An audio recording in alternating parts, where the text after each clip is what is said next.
banatu dezakegu zuaitzen evoluzio aldetik bi erabaki hartu zituzten zuaitz mota daude.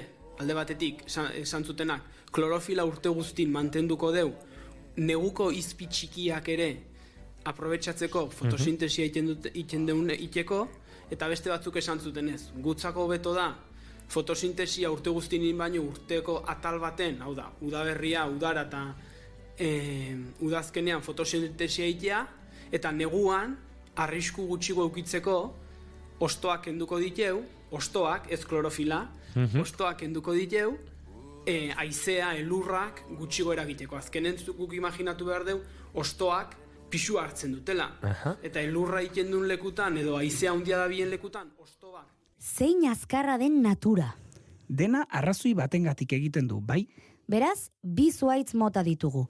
Batzuek ez dute ostorik galtzen eta klorofilari esker urte osoan egiten dute fotosintesia guk arnasa garbia hartu alizateko.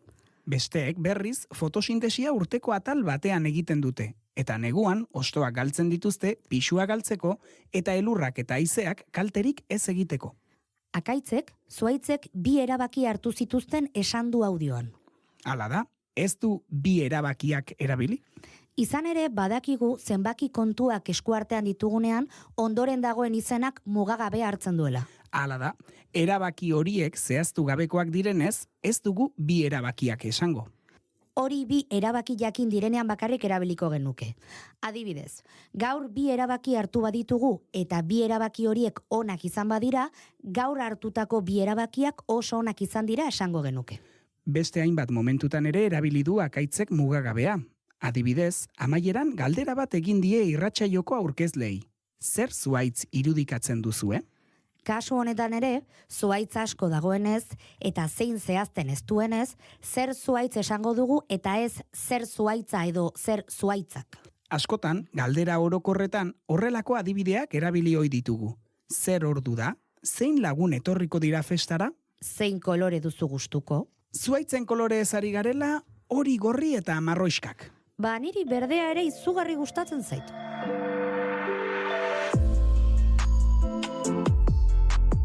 Naiz irratia.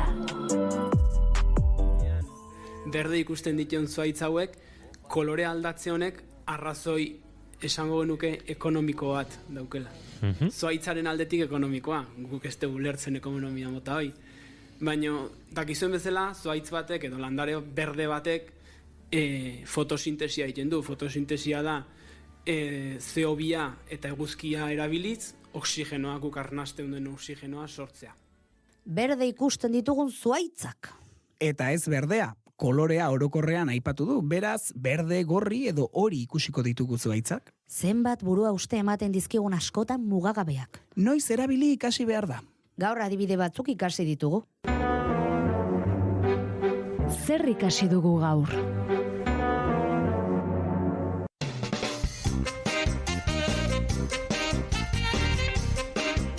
Zenbakiekin erabiliko dugu aurretik aipatu ez ditugunean. 2 txakur ditut, 4 lagun etorri dira. Hainbat bezalako hitzen ondoren ere bai. Hainbat liburu irakurri ditut aurten, hainbat lagune aipatu diot hori. Galdera askotan ere mugagabea agertuko da. Zein lekutan egon zara aurten? Zer ordutan geratuko gara? Zein astetan hartuko ditugu oporrak? Nahi duzunean, baina luzeak izan daitezela. Adi eta Ari. Euskara lantzeko Naiz irratiko podcasta. Anderredo eta Nerea Arriolarekin.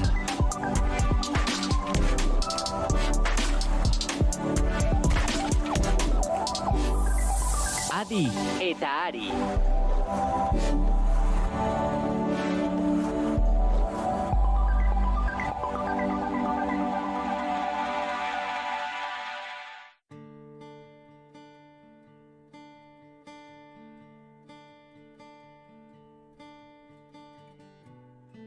Arrazoi dute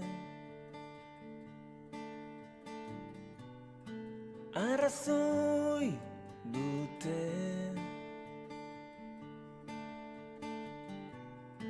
Atzera begira jarraitzen dut kantatzen. Arrazoi dute,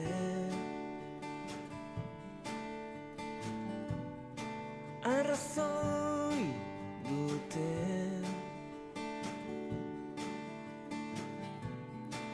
akaso ala da, pasa zena, pasa zen, baina sustraiak dauzkat, sustraiak zainen ordez, saminaren kimuak loratu zaizkit barruan beste behin. Bakeotz honi,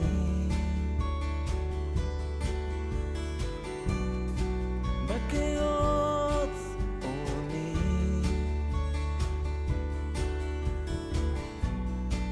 doinu bat egin, gaurko grinei so egin,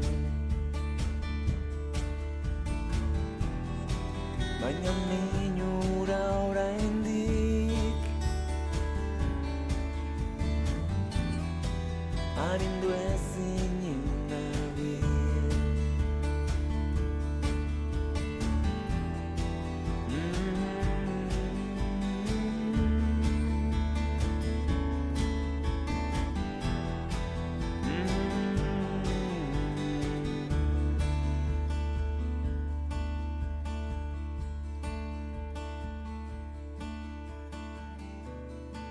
Arrazoi dute,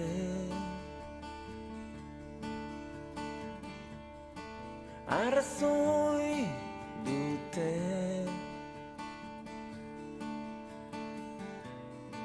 akaso ala da,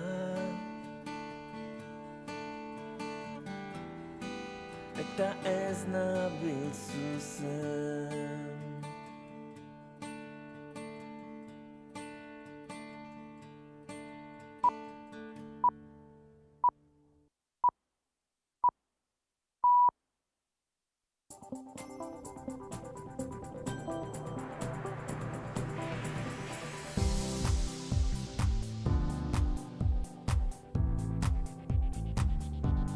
Zazpiak puntuan entzule ongi etorri informazioaren ariaren lehen edizioan jarraitzen dugu. Dozenak herritan Euskaraldiaren hasiera ospatu dute ariketaren helburuekin bat egitera deitzen duen manifestuaren buelta. Datozen 10 egunetan, denok soinean eramango dugun txaparen indarra nabarmendu dute. Gehiago egiteko prest gaude. Euskararen biziberritzea mugimendua behar du. Eta gu elkar mugitzera goaz. Eta gu eragitea dugu helburu. Lehenengo pertsonatik eta pluralean. Ariketa soziala da Euskaraldia eta denok urrats bat mugiarazi nahi gaitu, hala nabarmendu dute dozenaka herritan. Komunitatea dugu ekur auzolana lanabes. Eta gure txikian handia egingo dugu beste behin ere. Euskaran mundu oso bat kabitzen den bezala, euskaldunok ere munduan leku bat dugulako bagera eta nor munduan. Eta Aroztegiko auziperatuek akusazioarekin martxan zituzten negoziaketek ez dute fruiturik eman eta astelenean epaiketa hasiko zaie 7 lagunek kartzela zigorra egin beharko diete aurrea.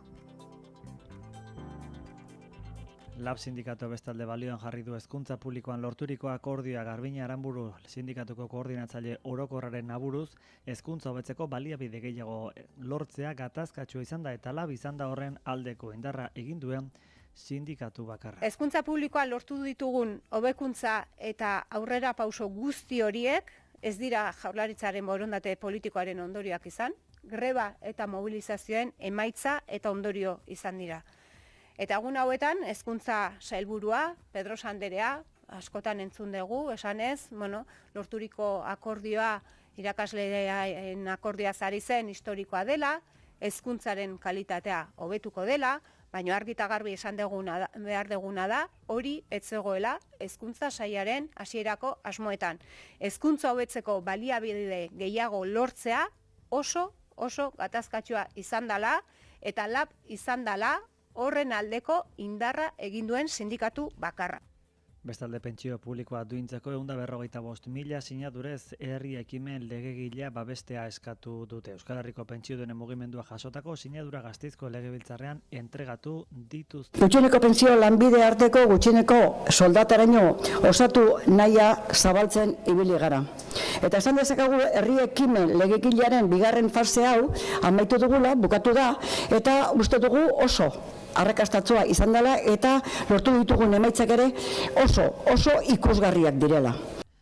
Bestalde Pepe Mujica iraultzaile eta Uruguaiko presidente ohiari azken agurra egiteko dozenaka milaka herritar izan dira gau behian, tartean Lula da Silva eta Gabriel Boric gobernuburuak eta Euskal Herritik joandako EH Bilduren ordezkaritza. Herritarrak, militantziak ideak eta mundu osoko ordezkariak izan dira beraz. Montevideon Pepe Mujicari azken agurra eskaini. ¿Te acordás de aquellos días, Pepe? 11 años que vivimos aislados bajo tierra, sin vernos, sin libros. Reinventamos el Morse a golpe de nudillo, abriendo en el muro una ventanita a la vida. Atzo ziren astekoak Errusiako eta Ukrainako ordezkarien arteko negoziaketak bestalde, baina gaur arte atzeratu dituzte. Azkenean elkarrezketetan ez dute Zelenski eta Putinek parte hartuko. Putinek eren egun gauean esan zuen moduan ez dela Istanbulen izango. Kremlinek jakinarazi zuen hori, bai ordezkaritza bidaliko duela. Zelenski berak ere ez du hartuko azkenean parte bilkuran, hala esan zuen atzo arratsaldean Ankaran Erdogan presidentearekin batzartu ondoren. Hala ere Zelenskik esan du Kievek ordezkaritza bat bidaliko duela Istanbula. Kirol kontuetan atzokoan Giroan Marc Pedersenek irabazi eta Maglia Rosarekin jarraitzen du. Gaurkoan itzulia women hasiko da. Euskal Herriko itzulia dakizuenez eta hemen zuzenean entzuteko aukera izango duzue etapa guztiak eta gizonezkoen futbolean esan atzokoan Atletik eta Osasunak biek 2-0 irabazi dutela eta biek aurrera pauso handia Europara begira. Atletikek ziurtatua du Champions jokatuko duela, Osasuna berriz Europa Ligarekin amets egiteko motiboak hazten ari da.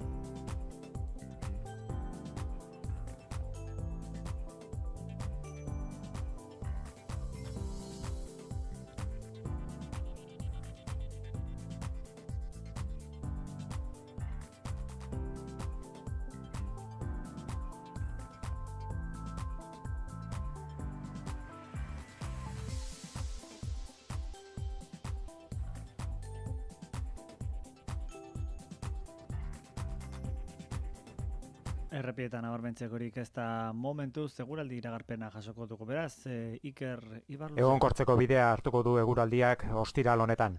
Goizean zeruan hodei dezente agertuko da Kantauri isurialdean eta bereziki ekialdean, bertan oraindik euri txiki pixka bat izango den, gehien baten mendikontretan, gainantzeko lekuetan, hau da Kantauri isurialdearen mendebaldean eta ego isurialdean giro ateria izango da, eta ego isurian gainera goizean zehar ostarte ederrak irekiko dira.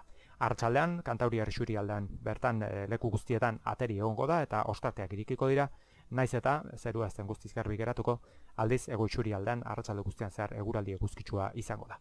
Haizeak ipar-mendebaletik bizi xamar joko du goizean, arratsaldean ipar ekialdetik finkatuko da, temperatura minimoak antzeko kokatuko zaizkigu, 8 eta 15 gradu bitartean errendituko dira, maximoak aldiz gora egingo dute, Kantauriar isurialdean 16 eta 18 gradu bitartean errendituko dira, eta ego isurialdean 15 eta 22 gradu bitartean, temperatura freskoenak, Araba eta Nafarroa erdialdean eta altu xamar dauden lekuetan emango dira, altuenak aldiz, Herriberan.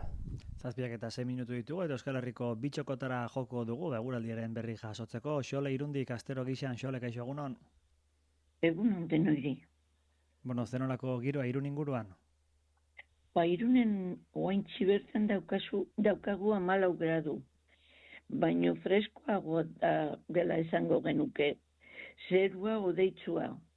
Ez da euririkari hasi, baino ezetasun asko daukagu. Ados. Beraz 14 gradu, baina sentsazioa bestelakoa, ezta? Bai, hori da. Bai.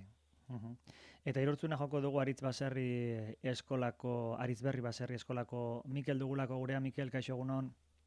Kaixo egunon. Bueno, konta iguzu zegiro den Irurtzun inguruan. Hemen 9 gradu fresko eta zeru estalita. Odei asko ikusten da, baina, txori kantari dai, orduan eguraldiko bera ingote du itxure dauke. Bai, azken egunak benetan euritxoak izan dira, ezta? Eta zuenean ere hala izan da? Bai, apirile osoan nabarmenduko nuke eta maiatzare bai. Oso ekaitzetan, ez dut zehatz batu, baino euri izugarri indo. Esaten nahi de, aspaldiko partean izan du den udaberri euritsuna izan duela. Da, bai, ala izangoa, sensazio hori da. Eozin eunetan ekaitzen igual 20-30 litro botatxo azkeneko hilabete terdiotan. Hori galetu behar nintzen, atzokoan Patxirekin Atarrabiatik kontatzen zigun nola eren egun Nafarroan eta Euskal Herriko leku askotan ekaitza oso gogorrak izan ziren eta zenbait lekutan ez da, Kazkabarrarekin Puiu inguruan esaterako arazoak ere izan ziren. Berak esaten zuen Atarrabian ez zuela askori bota. Zuenean hala izan zen ekaitzak urrun eta bertan gutxi edo? Hemen aste honetan ez da inbestekoa izan du, zeo zer bota do, botatxo ekaitz batzuk, baino, jarrita gaude eta haundigoak izan du, Hemen, karo, ekaitzek harrapatzen du lekun botatzeo, da beste leku batzutan, igual, beste leku batzutatik pasa igual egiten da, eta gertatu izango, zer hemen bintzet gure baserri eskolan ez do ze haundi gota. Aste honetan, Bai, irakurri dugu ere urtegia gainezka daudela eta hori ere beti albiste hona da behar duenarentzat, ezta? Esa eta Itoitz esaterako ia guztiz beteri daude eta ari dira bertako atea zabaltzen eta pixka bat ura libratzen, etor daiteken euri hori dela eta. Xole, zer moduzu ongi altzaude, badakit Irun eta Bidasoa inguruan baduzuela borroka desberdina dituzuela eta tartean, bertan bada ospital bat, Bidasoa ospitala, Bidasoa bailarari ematen diona eta, bortziriak inguruari ere, malerrekako asko ere ara joaten direla. Zer gertatzen ari da ospital honetan? Protesta ikusten ari gara azken aste hauetan? Nik esango nuke ez dagoela ospitalean Euskal Herrian hain gaizki Bidasoaren alde dagoelako.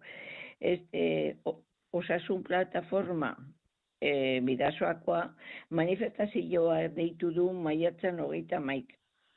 Eta leloa da pediatriako larrialdiak izteari ez. Esan behar dugu Irun, Hondarribia, Hendaia eta Bortxiria 100.000 lagun ingurua zerbitzua ematen du ospital hau. Eta apirilean 13 itxi zituzten larrialdia pediatriako urologia eta psikiatria infanto-juvenil zerbitzuak. Baina aurretik itxi zuten pila bat besteak. Eta momentu honetan problema handiena esaten dutena profesionalak, ez medikuak, ez dute Bidasoan lan egin. Ez dakit nola esan alde egiten dute mendikan, lana egiteko giroa oso txarra dela. Zuten 3 kardiologiakoak eta orain dago erdila zerbitzua. Eta gero, Bidasoa ospitalean kontsultari ez dagoenez, gaixoak Donostiara bidatzen dituzte. Eta ez desbolarik ematen, eta bizko zerbitzu gehiago behar dire, eta gaizki, dire, nik ez dakit jendia sumatzen du, edo ikusten du nola gea alde hontan. Eta nik uste dut, 31 Irunen bete behar degula kaleak politikoak ikusteko nola gea.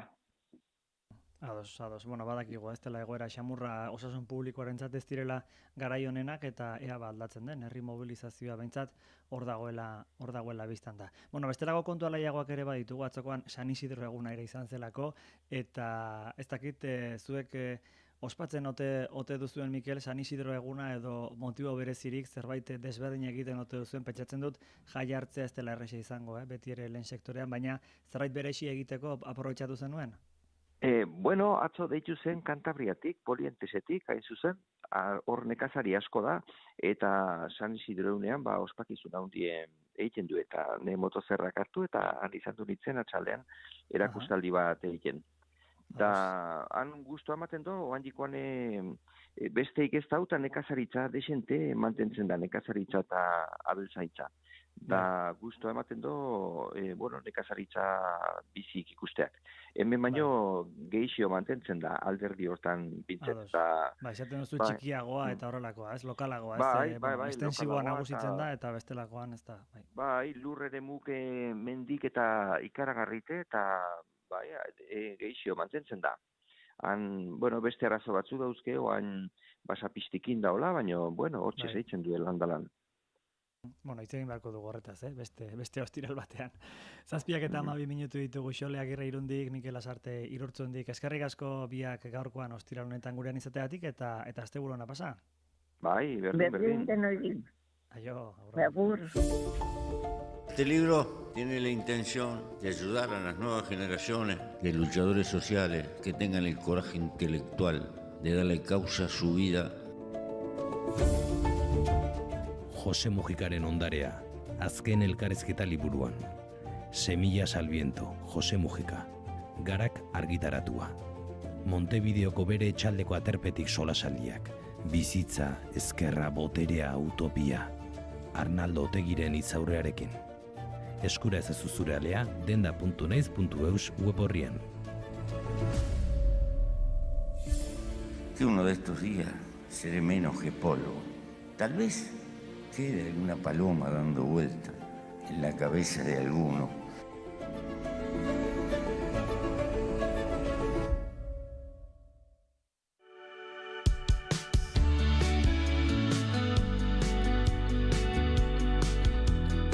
Zenbatetan pentsatu duzu, zure etorkizuneko etxean?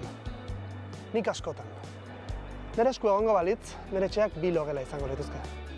Lan egiteko beste gela bat, egongela eta sukalde handi bat.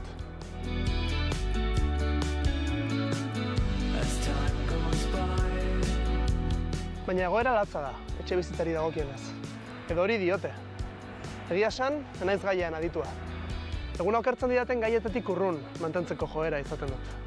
Eta uste dut, enaizela bakarra, ezta? Baina ezin dugu horrela jarraitu. Eta horregatik erabaki dut adituen gana jotzea. Hausnarketarako tartea da hau. Pasa eta jarri eroso. Ongi etorri Lubakian podcastera.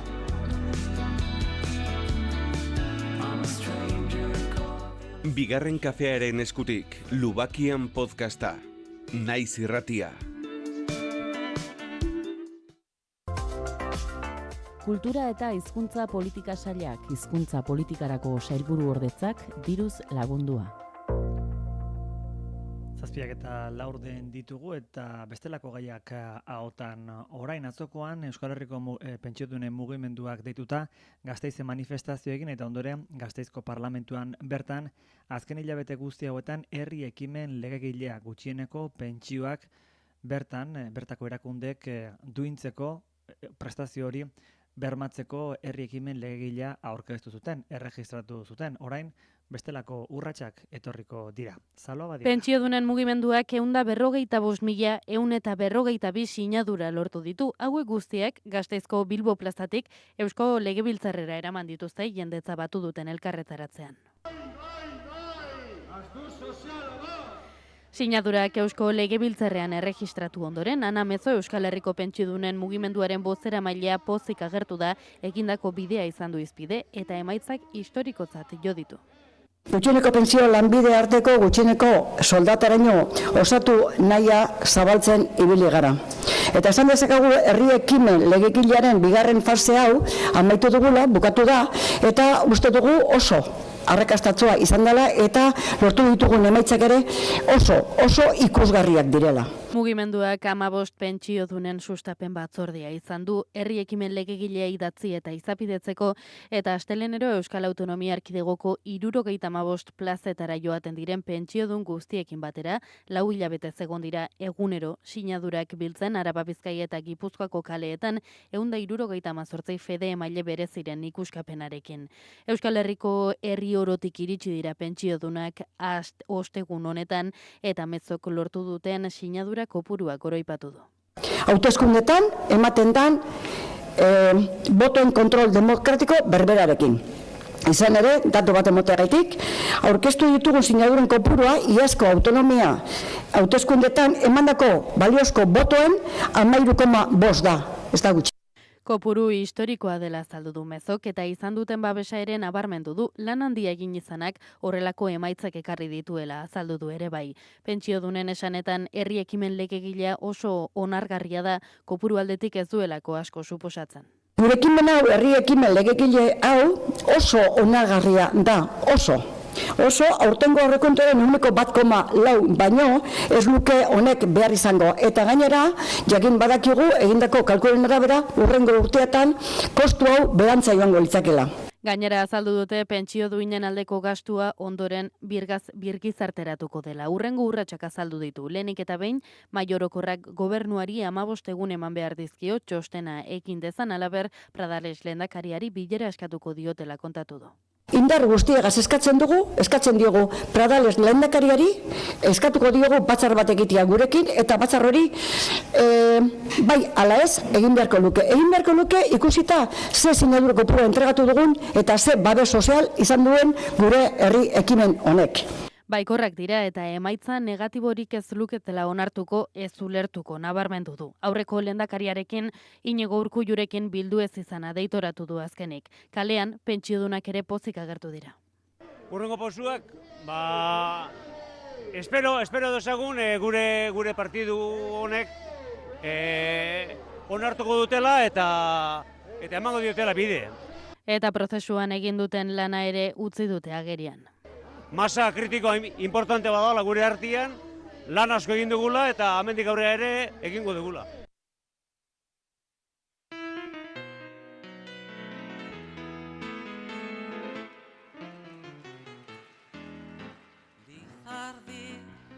Kirol kontok aipatuko ditugu eta haietakoa biztan da nagusiena gizonezkoetan, lehen mailan futbolean, Samamesen txapelduren ligako doinuak entzungo direla datorren urtean, hori da albistetakoat. Huts eta bi irabazita Getaferen aurka, txapelduren ligarako txartela ziurtatu duelako Atletike, gainera Osasunak Europako ligarako txartela lortzeko izugarrizko urratsa eman du. Sadarren atzokoan gauean 2-0 Atletico Madrili irabazita.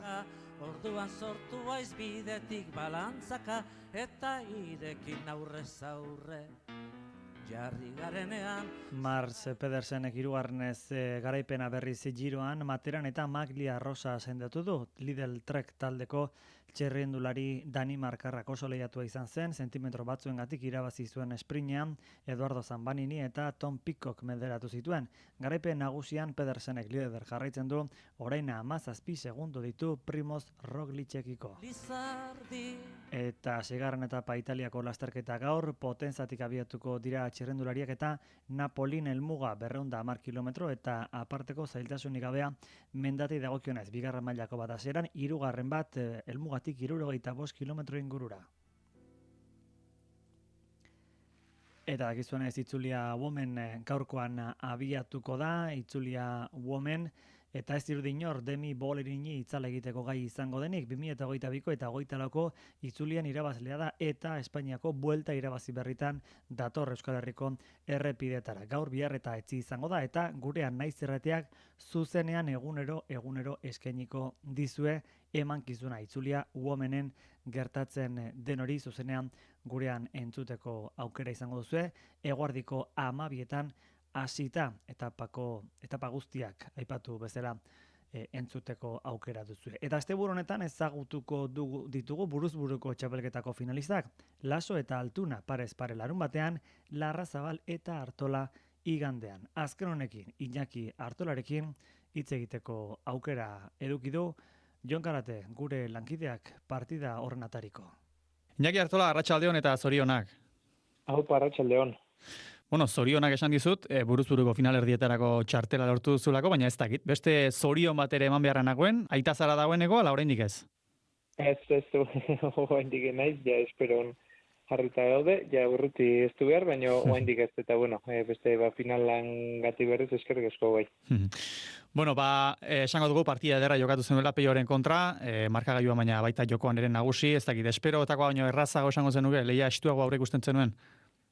Bai, gizan, behin ja finala ordena, final erdik, olagotan beti partidu gogorra espero izatea, ez da? Beste aurkari ere zerbaiteatik iritsi dalako partidu jokatzea, eta beti izen handiko aurkarik dielako, eta lehengon bai, gizan, nik partidu gogorrago bat espero nun, baina nire mesedetan, nahiko partidu azkarra edo izan zen, eta ondo oso guztu indako lanakin, bai, gizan, sensazio gonak eukin itun, frontoien, guztu edatu nintzen, indako jokukin, eta, urrungune alaxi da.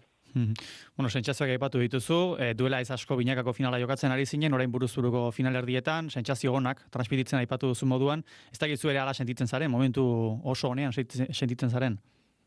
Bai, izan bai, askotan esate eta azkenen jarraikortasune daukezunen eta astero edo, bi astez behin edo partidu bat jokatzen aizianen, nire usteko da kirolari batentzako eta pelotari batentzako ibileraik onena, ez da? Azkenen jokue hartzen zelako, kantxan pixkanaka konfiantza hartzen eta egokitzen da jute zehalako, eta bai hor binakako txapelketan hasieratik gaur arte lortu dut, etenaldi gutxi eukitzea, jarraikortasun gizan eskuketare errespetatzen nahi daue, oso faktore importante izan hori da gutzako, eta bai, esan gozatzen nahi nez, kantxan, holaxia batzutan erdi nahi gabe badirudi gauzek ondo atatzen diela, eta urruna berriz saiatu eta indarka eta atea ezin, eta barratxa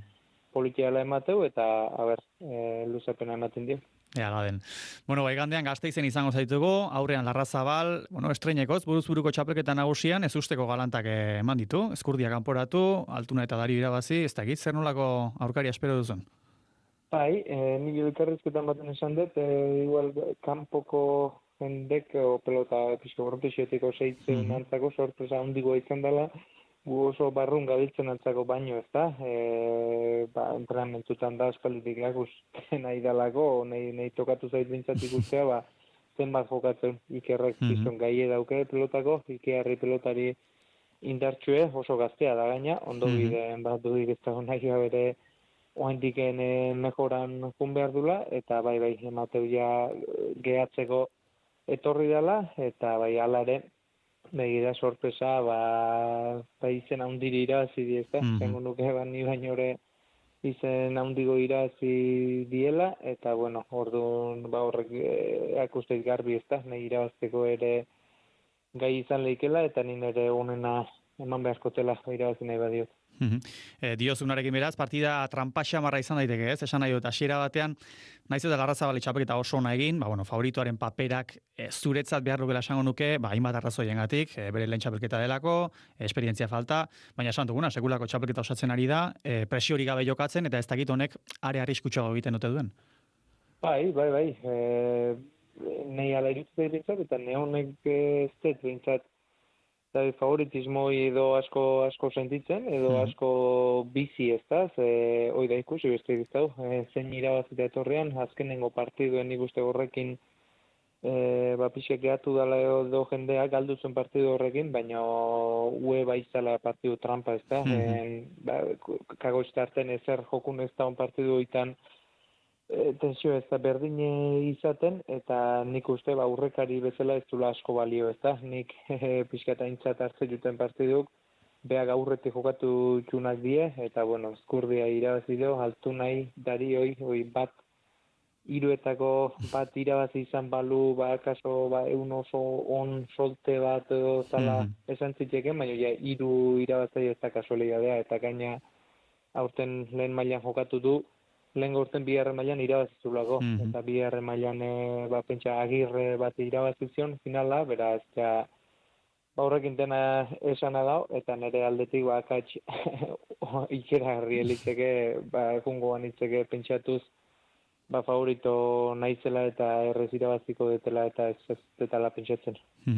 Igandean zela Arrazabal espero duzu, pixka bat debutariaren urduritasunen zama hori izango duena Bizkar gainean edo bat ere presiori gabe jokatuko duena?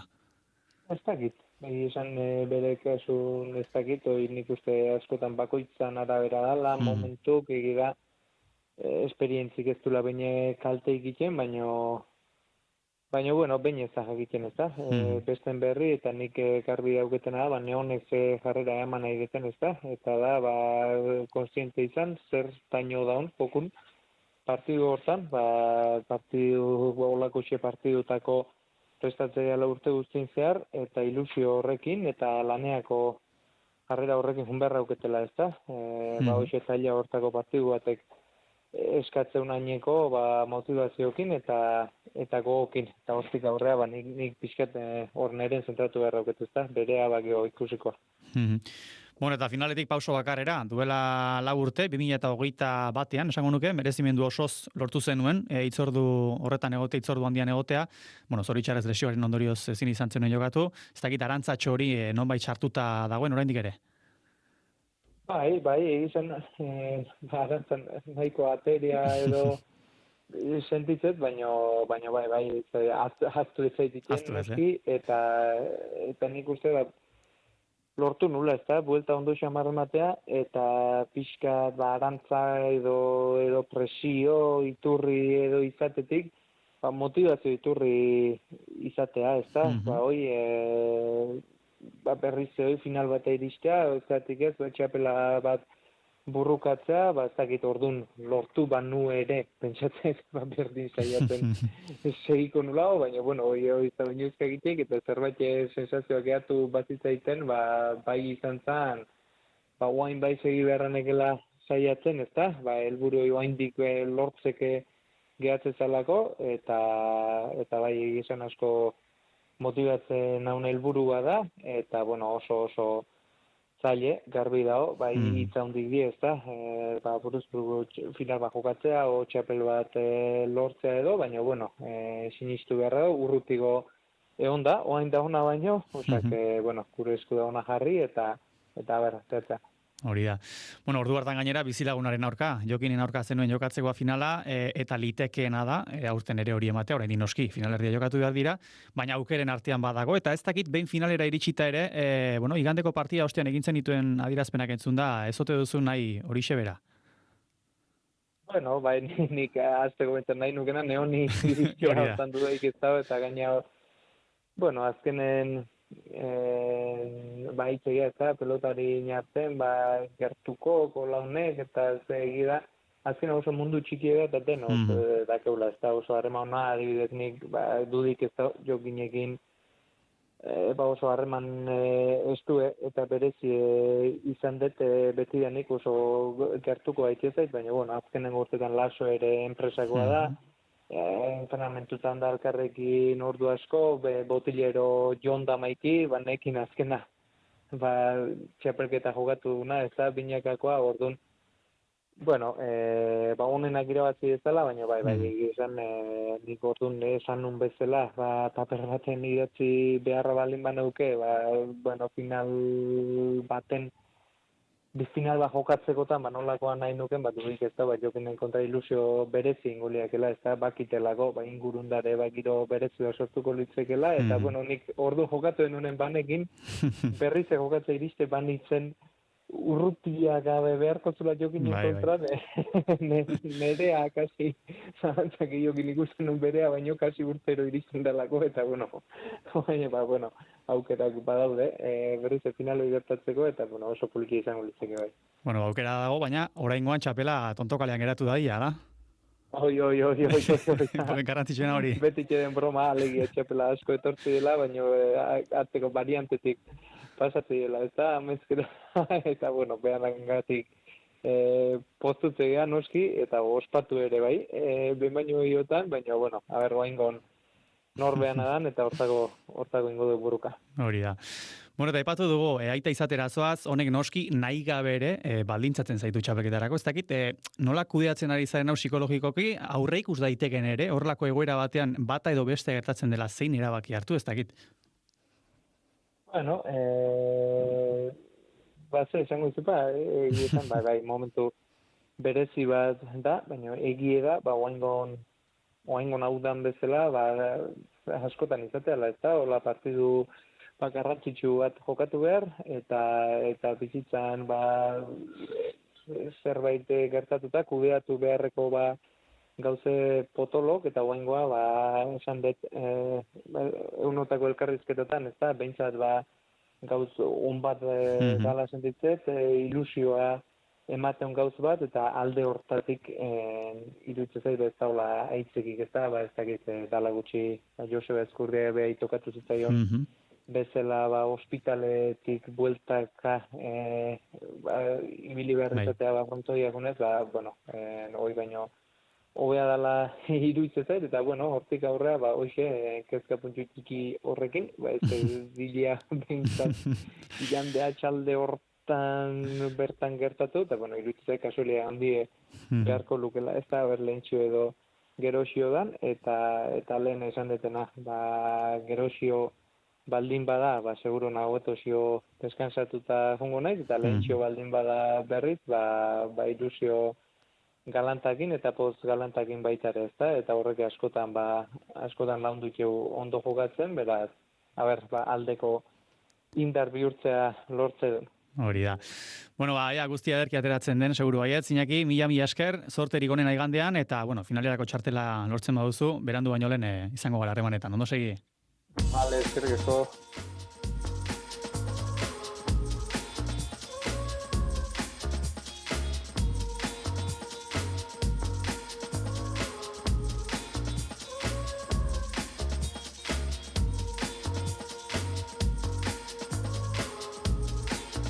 Editorialari helduko diogu 7:34 minutu. Arauztegia, lukurreria eta protestaren kriminalizazioa dakar gaurkoan gara. Arauztegiko obren aurka protesta egiteagatik auzipetutako 7 pertsonen aurkako epaiketa datorren astelehenean hasiko da.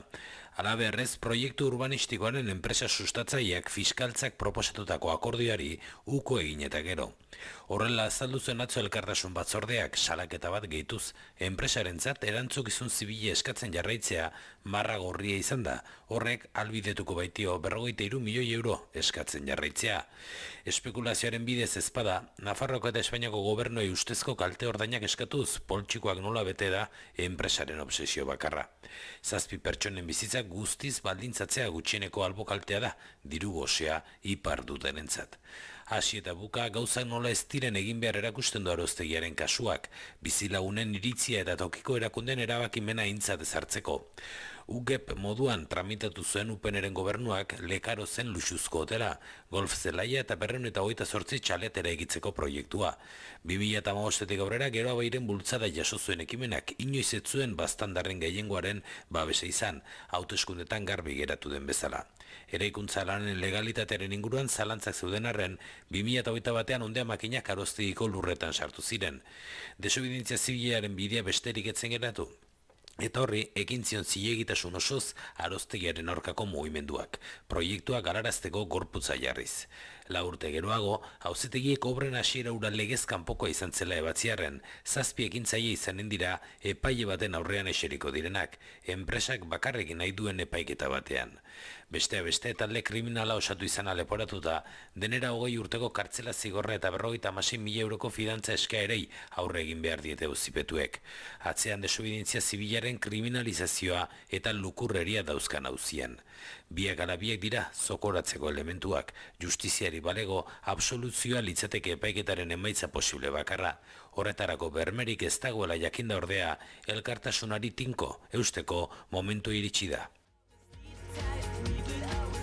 Azale begiratuko diogu segidan, Garak titular nagusiak ala dio. Dirua lortzeagatik akordioa bertan bera geratu dela salatu dute, Arozteiako auziperatuak oraintxe editorialean aipatu duguna. Pelotaz urbanistiko egin nahi zuen promotoriak erantzukizun zibilagatik 43 milioi euro erakundei eskatzeko akordioa bertan bera utzi baitute. Argazkian berriz, Euskaraldia nagusi elkar mugitzeko gonbita eginda abian da euskara dio. Argazkian dantzan ari da talde bat, Iruñean, Ahobizi eta Belarri Prest txapen irudia handiak eskuan dituztela. Lakuako gobernuak bestalde berriz ere elegite bat berandu orkestegatik unibertsitate dekretuari eragin oso handia emango diola ohartarazi du. Berrian ere argazki nagusian Iruñean Euskaraldiaren hasiera festa, kalejira moduko bat, 3 trompeta, saxofoia, tromboia lehen lerroan, bomboa eta kaja atzera xeago eta hien atzetik 10 laguna hasi da euskararen doinua indartzeko ariketa dio. Argazki txikiagoan pentsiodunek sinadura bilketak aurkeztu dituztela Gasteizko parlamentuan pentsiorik apalenak gutxieneko soldatarekin parekatzeko herri ekinaldi legegilea. Eta bestalde Zelenskik uko egin diola Turkian Errusiako ordezkariarekin biltzeari Putin ez delako agertu. Deian berriz Atletiken atzoko garaipena argazki nagusian partida amaieran jokalarien ospakizuna geri da, Championsekoa dira dio Izki Larriz. Datorren urtean lehiaketarik haundienen jokatuko dutela Gurutzetaren eta Bibianen golei esker dio. Titular nagusian berriz ere datorren asteko Europa Ligari eskainia. Bilboko ostalaritzak ukatu egin du prezioak hasi dituztenik 50.000 zaletu iritztea espero dela hilaren 21 finalera dio. Noticias de Gipuzkoan berriz, Ibaetako EHUren kampusari begira jarri dira hauek eta bertan kampus honek 200 logelako beste egoitza berri bat izango duela, 22 milioi euro jarriko dituela, zuzenbide fakultatearen ondoa eraikiko dutela. Argazkian berriz, Euskaraldia abian da dio Donostiako Egia Auzoko 11ako ageri da oholtzaren gainean hasiera festan. Eta erresumatuak Ibrahim Abalderi sarbidea ukatu diola bere istorioan oinarriturako antzezlanera joateko. Ametsar Zailuz eta Balde bera geri dira argazki txikian. Diario de Navarran, argazkia Osasunari eskainia 2 eta huts atletikori etxean irabazita Europarako aukerak hasi dira dio. Osasuna oso handi bat nabarmentzen du eta Budimir Osasunako banderarekin ikus daiteke gola ospatzen 20 gol sartu ditu. Mugikorrekin arazoa dituzten neraben arazoak handitzen ari dira berriz dio Diario de Navarrak 11 urtetik aurrera hasi direla arazoa detektatzen. Suspertu izeneko arreta planean kontsulten 115 mugikorren arazoa dituzten gurasoen deiak direla eta hauek gurasoei mugak jartzeko deia egiten dietela. El Correo narraroa badirudi ere, argazki nagusia ez da atletiki eskainia, baizik eta bestelako interesa dituen seinale, Abanka foroaren agenda Atlantikoan Galizako eta EAeko presidenteak Imanol Pradales eta Alfonso Rueda ageri dira, eskua emanda Irribarretxu mikrofonoak eskutan ardatz Atlantikoak indarra ardezan aliantza adostu dute Euskadi eta Galizak dio. Hori bai, txikiagoan, argazki oso txikian, atletikek Championsa bermatu du dio bestetik.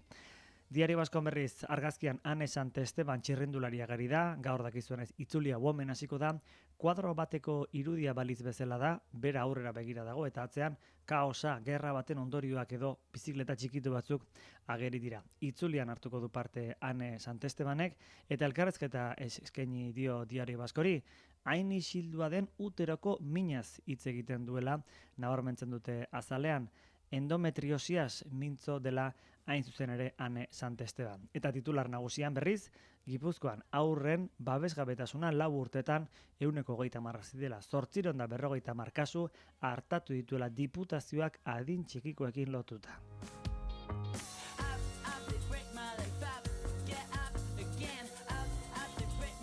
Eten bat eta berehala terturiarekin diogu.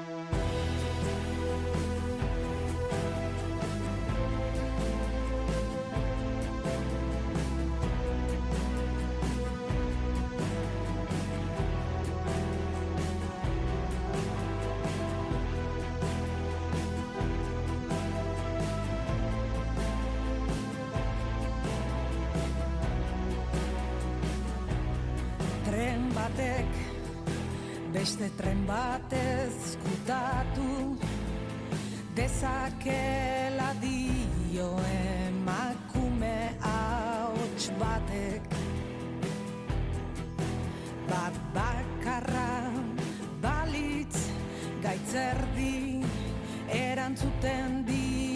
zuzuk inork entzun ezarren.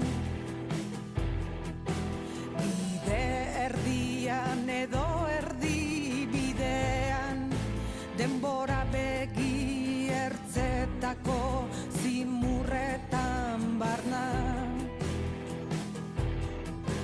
Dekadentziaren sintoma ugariak eta gainera ageriak. Ez zara besna Bulovitx, baina zuk ere bildu dituzu galantak biziontan. Erori jaiki eta aurrera segi, estropozuak ere pausoak ziren finean.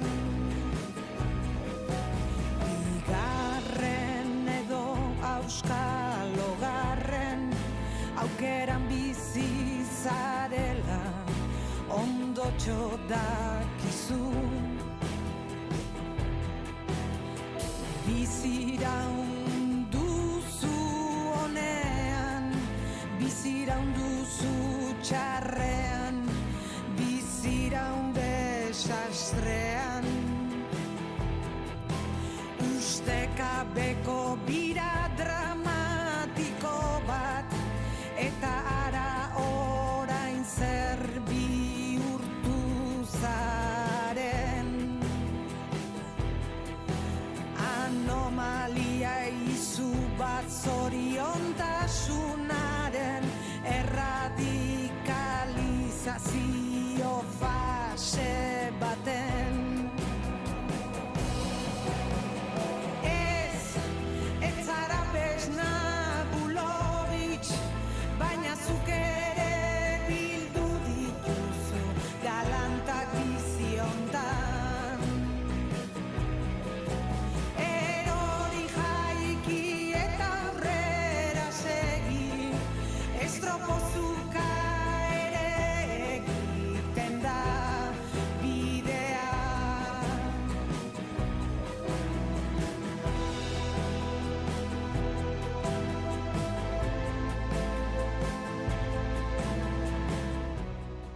Zazpiak eta 54 minutu, Aritz Santa Maria, Maite Bidarte, Iker Gurrutxaga, egunon iruoi.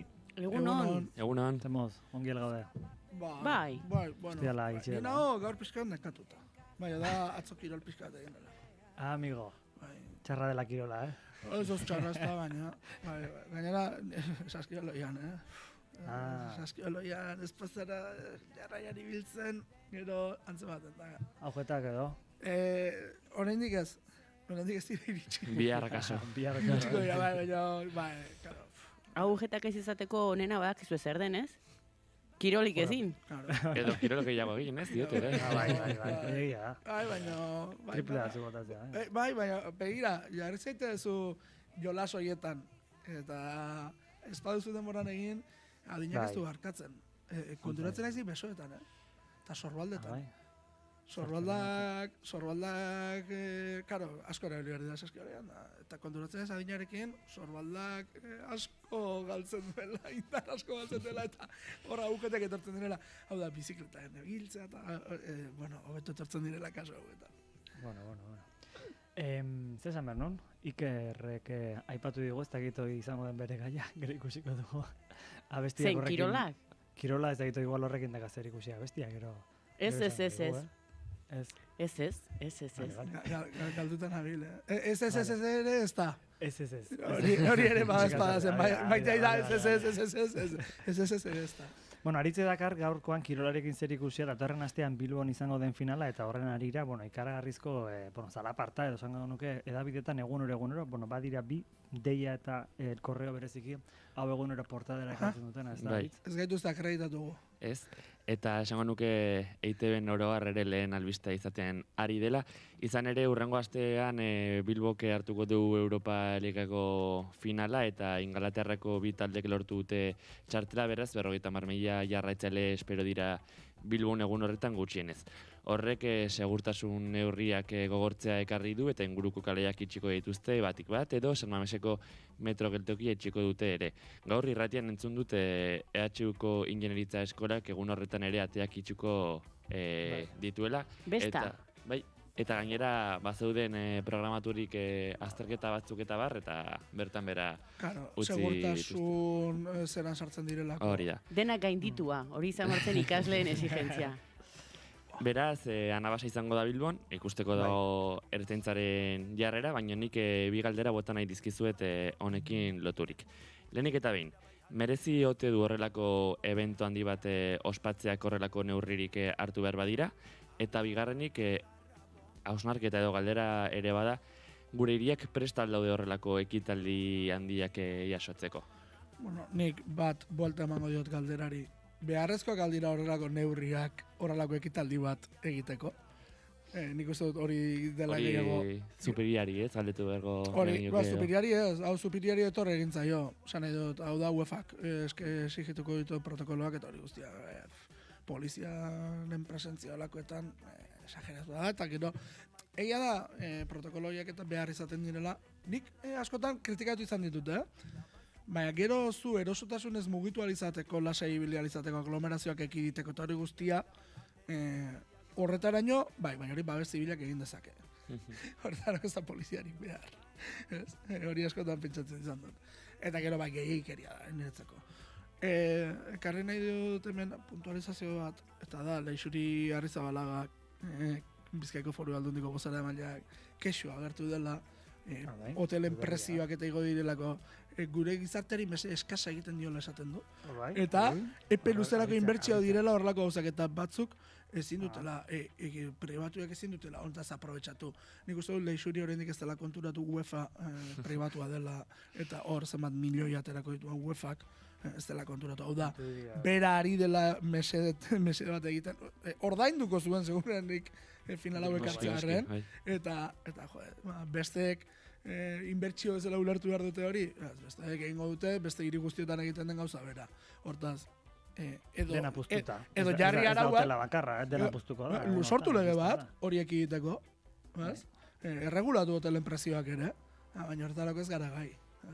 Eta etxe bizitza turistikoen prezioak, eta horrentxe Donostia tentsionatu, zonalde tentsionatu zela izan datu denean, beste toki batzutatik kritikak iritsi zaizkionean.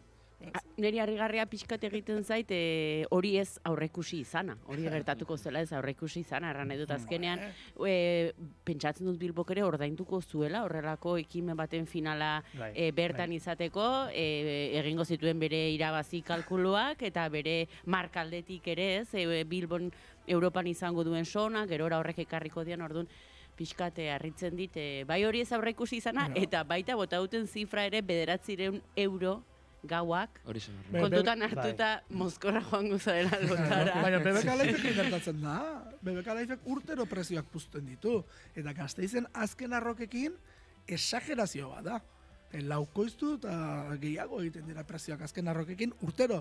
Ja, gainera, urtero fidel dituren zaleak, musika zaleak gerturatzen dira, eta oso gara izibiltzen dira, eta hala ere prezioak puztuta daude. Zuk begiratzen duzu dagoeneko 2026 Gasteiz, eta azken arroken asteburua, gogoratzen dut, Final Fourra Gasteizen jokatu zenean saskeoloikoa, jende asko joan zela Madrilera, lotara, merkego zelako.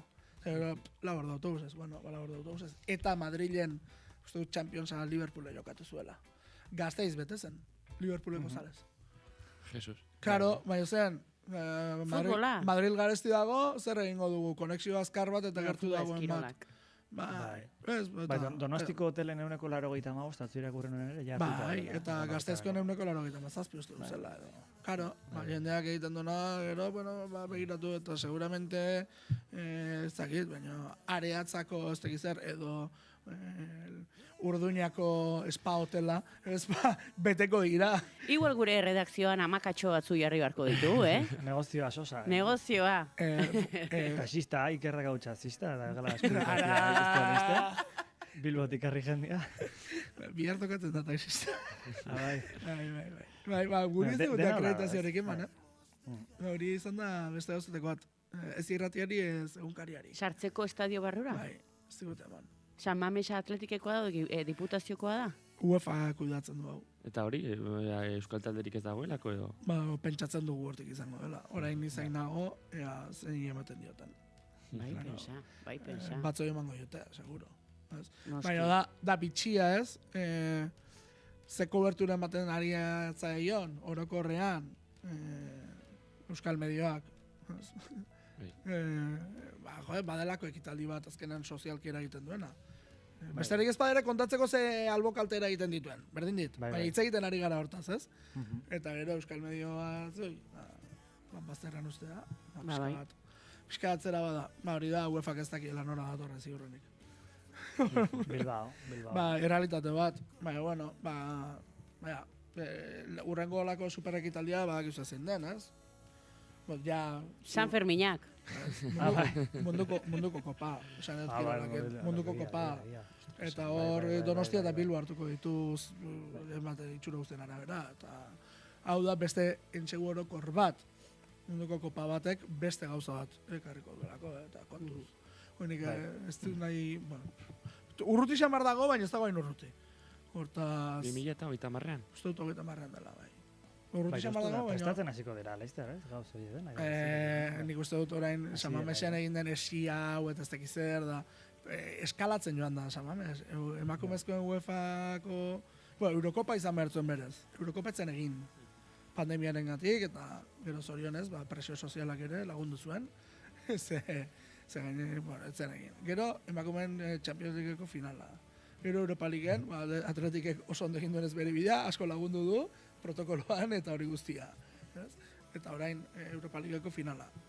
Tartean ez bada besterik, urrengo atakatuko da munduko txapelketa eta kontuz zerrotara diatela.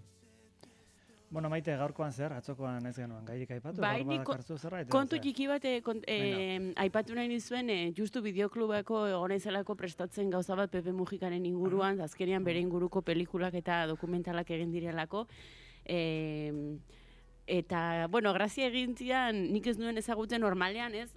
Imaginatzen dugu bere inguruko fikzio bat, dokumentalak, baina... pentsatu jakingo duzuela, Pepe Mujikak eren garaian legeztatu zen kalamua Uruguaien. Kontua da egon zela erail zuten pertsona bat, pizzeria batean, gazte bat, ordu narkotrafikoarekin bukatzeko neurri bezala, Mujikaren gobernuak erabaki zuen legeztatzea oso polemikoa izan zen, baina berak horrela azaltzen zuen. Yo soy antiguo y viejo. He tenido el pecado de fumar y el vicio de fumar. Y algún trago también. No soy inocente frente a lo que estoy afirmando. Por más que sea presidente y todo lo que se quiera. Pero llegué tarde, no tengo el asunto de él. Nunca en mi vida probé un porro. Pero me tengo que rejuvenecer las neuronas y darme cuenta cuál es la vida de los muchachos. Bueno, kontuak berak erraten zuen, ez? Gazteek erretzen dute, ezin dio gorreri ezkin egin, ez ikusiaren egin, eta hartu beharra diren neurriak. Bueno, zer diren gauzak, gero, behin, utzi zuenean presidentetza, Uruguaiko bikote zuzendari batek proposatu zion pelikula bat egitea. Dokumental fake mock bat, edo dokumental falsu bat. Eta dokumental horretan, berak egiten zuen bere papera, egiten zuen presidente papera, eta arazoa zen Uruguaien ez zegoela nahiko kalamu herriarentzako. Orduan misio sekretu bat jartzen zuen martxan, eta bidaltzen zituen 3 lagun estatu batuetara 50 tona maritxu bila. Berari egin zioten proposamena, Mujikak errantzun, bai, klaro baietz, parte hartuko dut. Eta hemen trailerraren zatitxo bat. En un lugar remoto en las afueras de Montevideo, a un presidente humilde se le acababa el tiempo. Su mandato concluía y no había marihuana para abastecer al país. Pepe Mujica envió su mejor hombre a la misión secreta más importante de la historia uruguaya. Bueno, humorezko dokumental bat da, grazia egin dit, Uruguayen Mission Top Secret bezala estrenatu zelako, baina gero Argentinan Agárrame el porro. Jarri zuten, osea, ja, Vale. oso humoretsua. Eta gero Haze titulu. Bai. Zuzendariaren elkarrizketa bat adintzun dut, ze gero egon zen premierrean eta hori guztia ikusten eta tipoak Mujikak erran omen zuen, demasiada joda para un tema tan serio. Eta egin zela. Baina, bueno, berak parte hartu zuen, eta horra gertzen da pelikula guztian, eta trama bera da, izkutuko trama guztiaren buruzagia. Baina, bai, erran, jo, eze... Eta gidoia ikasi, claro. Eta gidoia ikasi, eta guztia. Ez dut topatu, saiatu naiz, aurkitzen nuen nonbaiten, baina ez dut plataformetan aurkitu, baina kiston gogoa daukat ikusten. Nola zen, esan duzu? Pásame el porro, edo... Esaten du, agárrame hori. Aregarri eta zait, hauek direnarekin, ez egotea dauereko saretan banatuta, baina, bueno. Hauetan gaitasun berezi izaten dute, batez ere Argentinan, ozeak oso azkar zabaltzen dira, ez? Ai, ama. Ba, horixe ere egin zuela Pepe Mujica. Uruguai munduko txapeldun, bideo batez, futbolean, lehendabiziko munduko txapeldunak. Bai. Hori Argentina eta Uruguaiek esaten da, gu dauzka beste izan mundial, ja, baina guk lehendabiziko irazia nuen. Bueno, 2 minutu, ez 2 minutu. Iker, a ber, gaurko proposamena, venga. Kafea nahi? Bai, noski. Kaferik nahi? Bai, nahi duzu? Venga, ba. Bai, beti.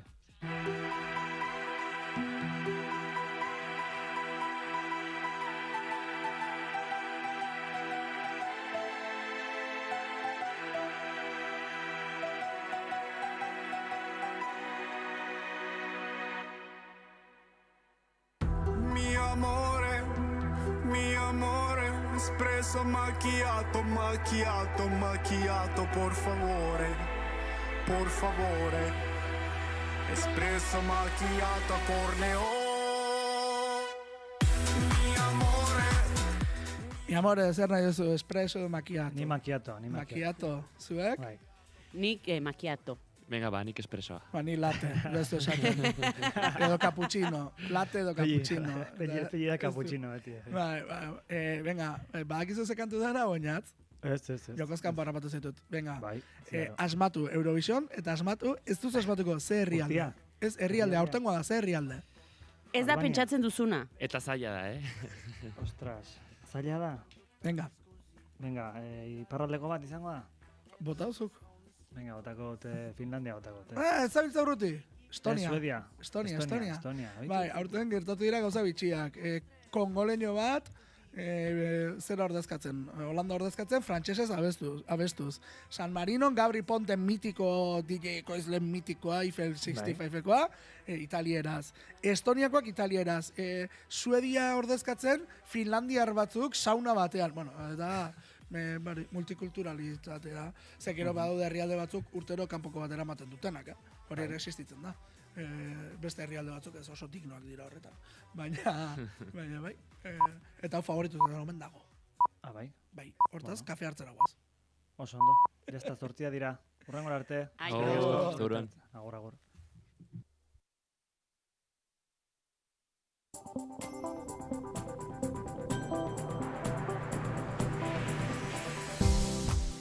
Informazioaren aria naiz irratian. Pegi lekuona. Egunon, goizeko 8 dira ongi etorri naiz irratira. Aroztegiko auziperatuek akusazioekin martxan zituzten negoziaketek ez dute inolako fruiturik eman eta astelenean hasiko da epaiketa. 7 lagunek kartzela zigor eskarei aurre egin beharko diete. Oñatza Izpuru, egunon. Egunon Peli eta entzulea bai, negoziaketetan fiskaltzak eta Palazio de Auztegia SM enpresak adirazi dute prest direla talde kriminalaren akusazioa bertan bera usteko, baina enpresa zabali utzi du erantzunkizun zibilaren eskaria. Nafarroako eta Espainiako gobernuaren gandik 43 milioi euroko kalte ordaina lortu ahal izateko. Ostiako kiden aurkako zigor ekonomikoa 8.700 eurora igo du Paueko auzitegiak Marienieko proiektu urbanistikoaren aurka Angeluko Higiezin agentzia batean bitartean kalteak egitea gotzita, Baionako auzitegiak ezarri zuen zigor ekonomikoa igo egin dute, Bugies taldearen helegiteari men eginez. Espainiako Unibertsitate dekretuari epez kanpo aurkeztu dio helegite alakoako gobernuak, hala gertatu da ere, 15 eguneko tartean Euskal Autonomia Erkidegoko administrazioaren hizkuntzaren dekretuarekin ere. Eta Euskal Herria Bildu kezka agertu du eta azalpenak eskatu gobernuari. Oiana Etxebarrieta. Behin gerta daiteke, baina 15 egunetan bigarren aldiz Eusko Jaurlaritza berandu iritsi da berriro eta etxeko lanak egin gabe.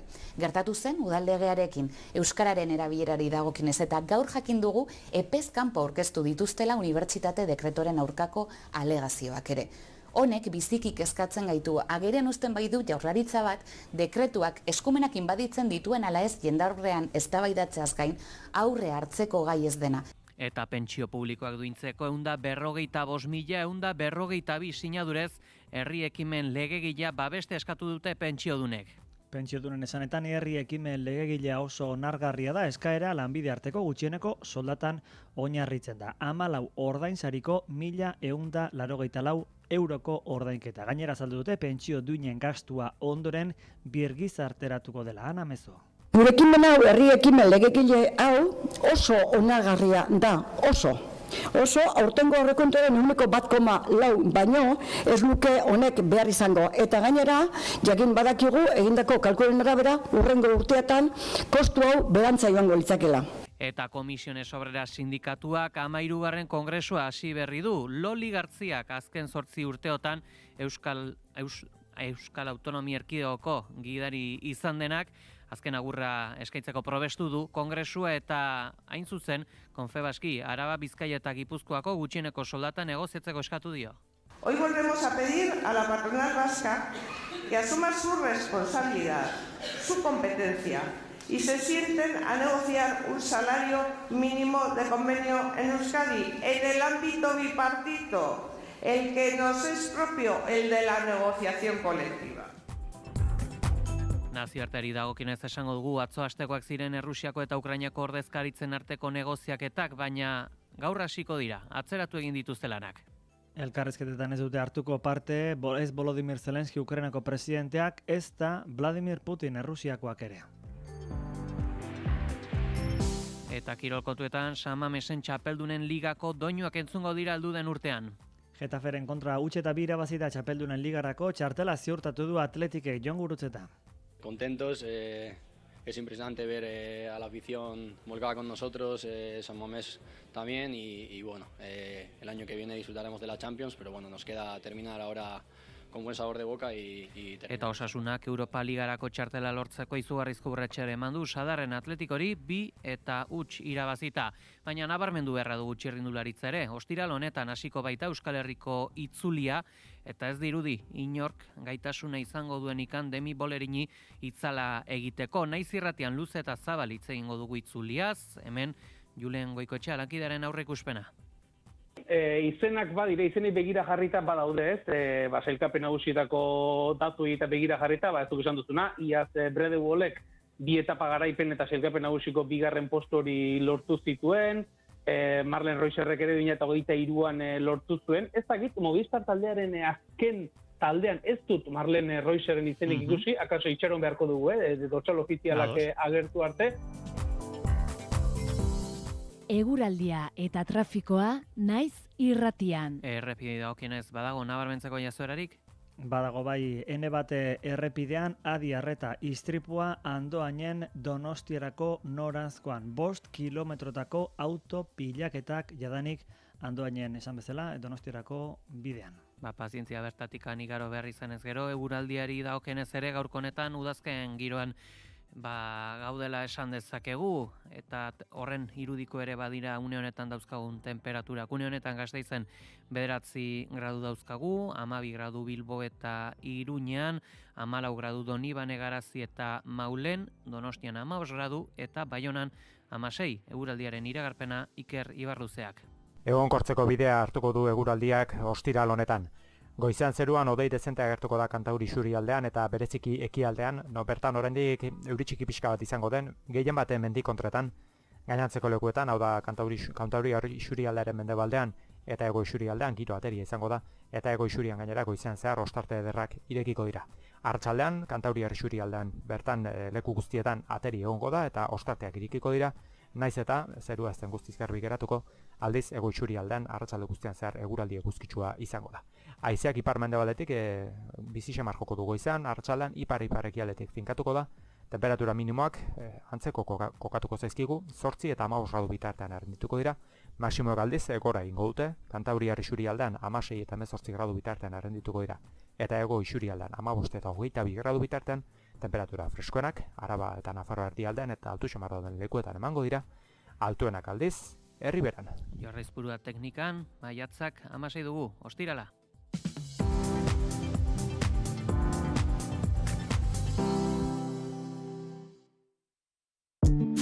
Gure kuadrillen ahobiziko txapie jantziko. Haulan bizi garalako. Jantzi txapie. Euskaraldia. Eusko Jaurlaritza. Burdindegi honek pintura makina tintometrikoak ditu nahieran eta pintura apaingarriko konponbide ugari. Alkain Hondarribia eta Alkain Astigarraga. Erantzunik profesionalena hauetan ere bai. Iturdindegia, tresnak, laneko arropa, eraikuntza materialak. Bai, Alkainen. Informazioaren aria.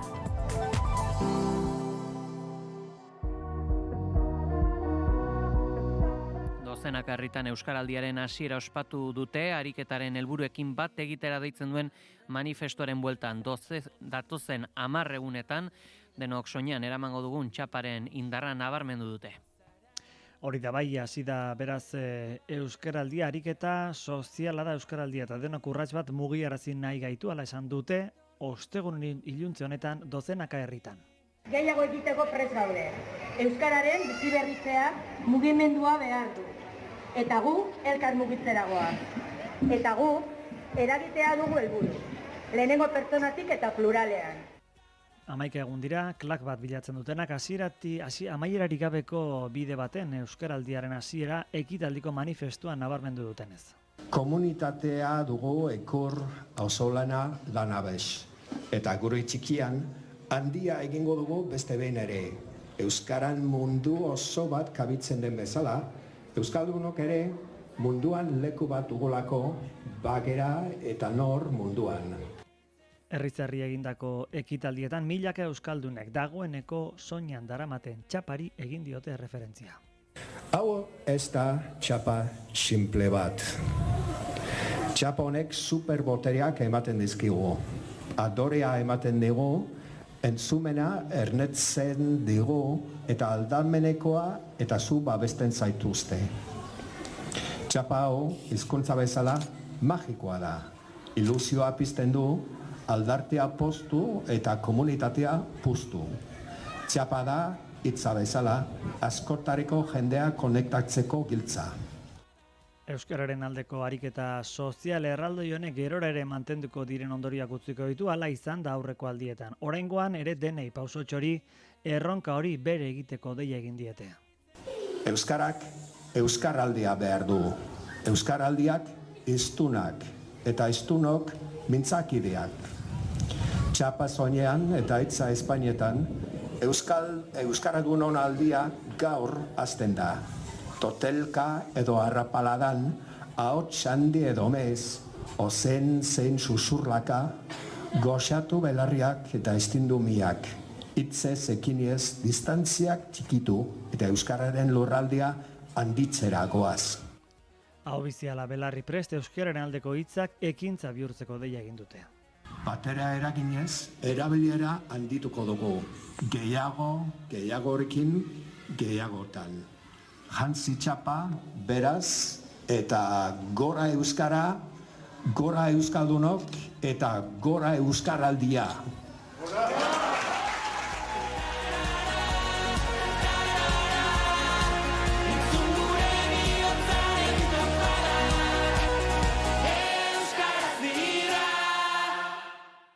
Informazioaren aria. Goizeko 8:10. Bestelako kontuetan nabarmenduko dugu Aroztegiko auziperatuek akusazioekin martxan zituzten negoziaketek ez dutela inolako fruiturik eman eta astelenean ezinbestean epaiketa hasiko da. 7 lagunek kartzela zigor eskarei egin beharko diete aurre. Hala da bai, 7 lagunek egin beharko diete aurre, esaten ari zaren bezala horri. 7 lagunek Aroztegiko proiektuaren aurka egiteagatik Aroztegiko auzian enpresa negoziazioa utzi duela salatu du Elkartasun Komitean, nabarmenduta 43 milioi euroko kalte ordaina dutela helburua. Esan dutenez, joan den astean fiskaltzak jakinarazi zien akordio bat zegoela, baina handik egun batzuetara jakin dute enpresak ez duela onartu. Negoziazio horretan fiskaltzak eta Palacio de Aroztegia SM enpresak esan dute prest direla talde kriminalaren akusazioa bertan bera uzteko. Aldiz, enpresak zabalik utzi du erantzunkizun zibilaren eskaria. Nafarroako eta Espainiako gobernuaren gandik 43 milioi euroko kalte ordaina ordaindu ahal izatea nahi dute. Auziperatuek esan dutenez, ez daude prest biziarteko zigor ekonomikoaren arrisku hori onartzeko. Guztira 20 urteko espetxe zigorra eta 56.000 euroren isunak eskatu dituzte 7 baztandarrentzat 2021 apirilean Lekarozen egin zituzten protesta batzuk direla zehazki, Aroztegiko obrak geldiarazteko egin zuten kanpaldiengatik. Eta antzeko terminotan ere Ostiako kideen aurkako zigor ekonomikoa 8.700 eurora igo du Paueko auzitegiak. Angeluko higiezin agentzia baten kalteak egitea egotzita. Baionako auzitegiak ezarri zuen lehenbiziko zigor ekonomikoa, honen bestez igo egin dute Bugies taldearen helegiteari men eginez. Kanboko Marieniako lurretan eraiki nahi diren 94 etxe bizitzen aurka 2022an Ostia sareko kideak Bugies taldeak Angelunduen higiezin bulegoan sartu ziren, bertantzen egitasmoaren maketaren gainean lurra eta lastoa botaz. Handeatze delituatik, Janin Beirie, Jakes Bortairu eta Filip Laskarai zein Dominika Dagerre ia 6.000 euroko kalte ordaina ordaintzera derrigortu zituen Baionako epaitegiak, orain berriz higiezinen bulegoaren helegiteari men egin dio Paueko auzitegiak eta kalte ordaina ia 9.000 eurotara igo dute. Zigorrari erantzunez, Elbe sindikatuak eta Ostia sareak landatze eguna deitu dute Marienian bertan, eta han makilen zina deitu dute lursaila inguratu eta ekimena determinazioaren lekukotasuna bihurtu dadin.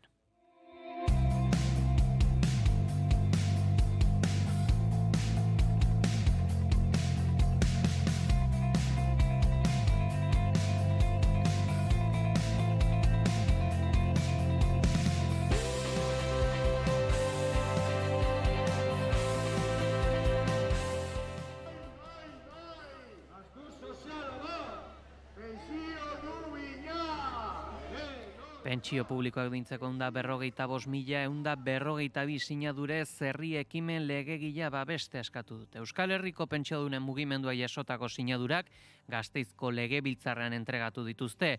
Euskal Autonomia Erkidegoko hauteskunde batzordeak orain berriz sinadura hauek balioztatu beharko ditu eta hori bai pentsiodunek Pradales lehendakariari bilera eskatu diote. Sinadurak Eusko Legebiltzarrean erregistratu ondoren, Ana Mezo Euskal Herriko pentsiodunen bozeramalea pozik egindako bidea izpide emaitzak historikotzat jo ditu. Gutxieneko pentsio lanbide arteko gutxieneko soldataraino osatu nahia zabaltzen ibili gara. Eta esan dezakagu herri ekimen legegilaren bigarren fase hau amaitu dugula, bukatu da, eta uste dugu oso arrakastatsua izan dela eta lortu ditugun emaitzak ere oso ikusgarriak direla.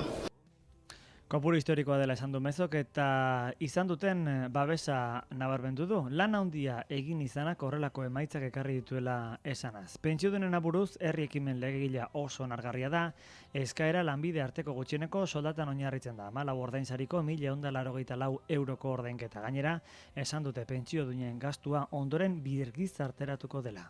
Gure ekimen hau, herri ekimen legegile hau oso onargarria da, oso aurtengo aurrekontuaren 1,4 baino ez luke honek behar izango. Eta gainera, jakin badakigu egindako kalkulen arabera hurrengo urteetan kostu hau berantza joango litzakela.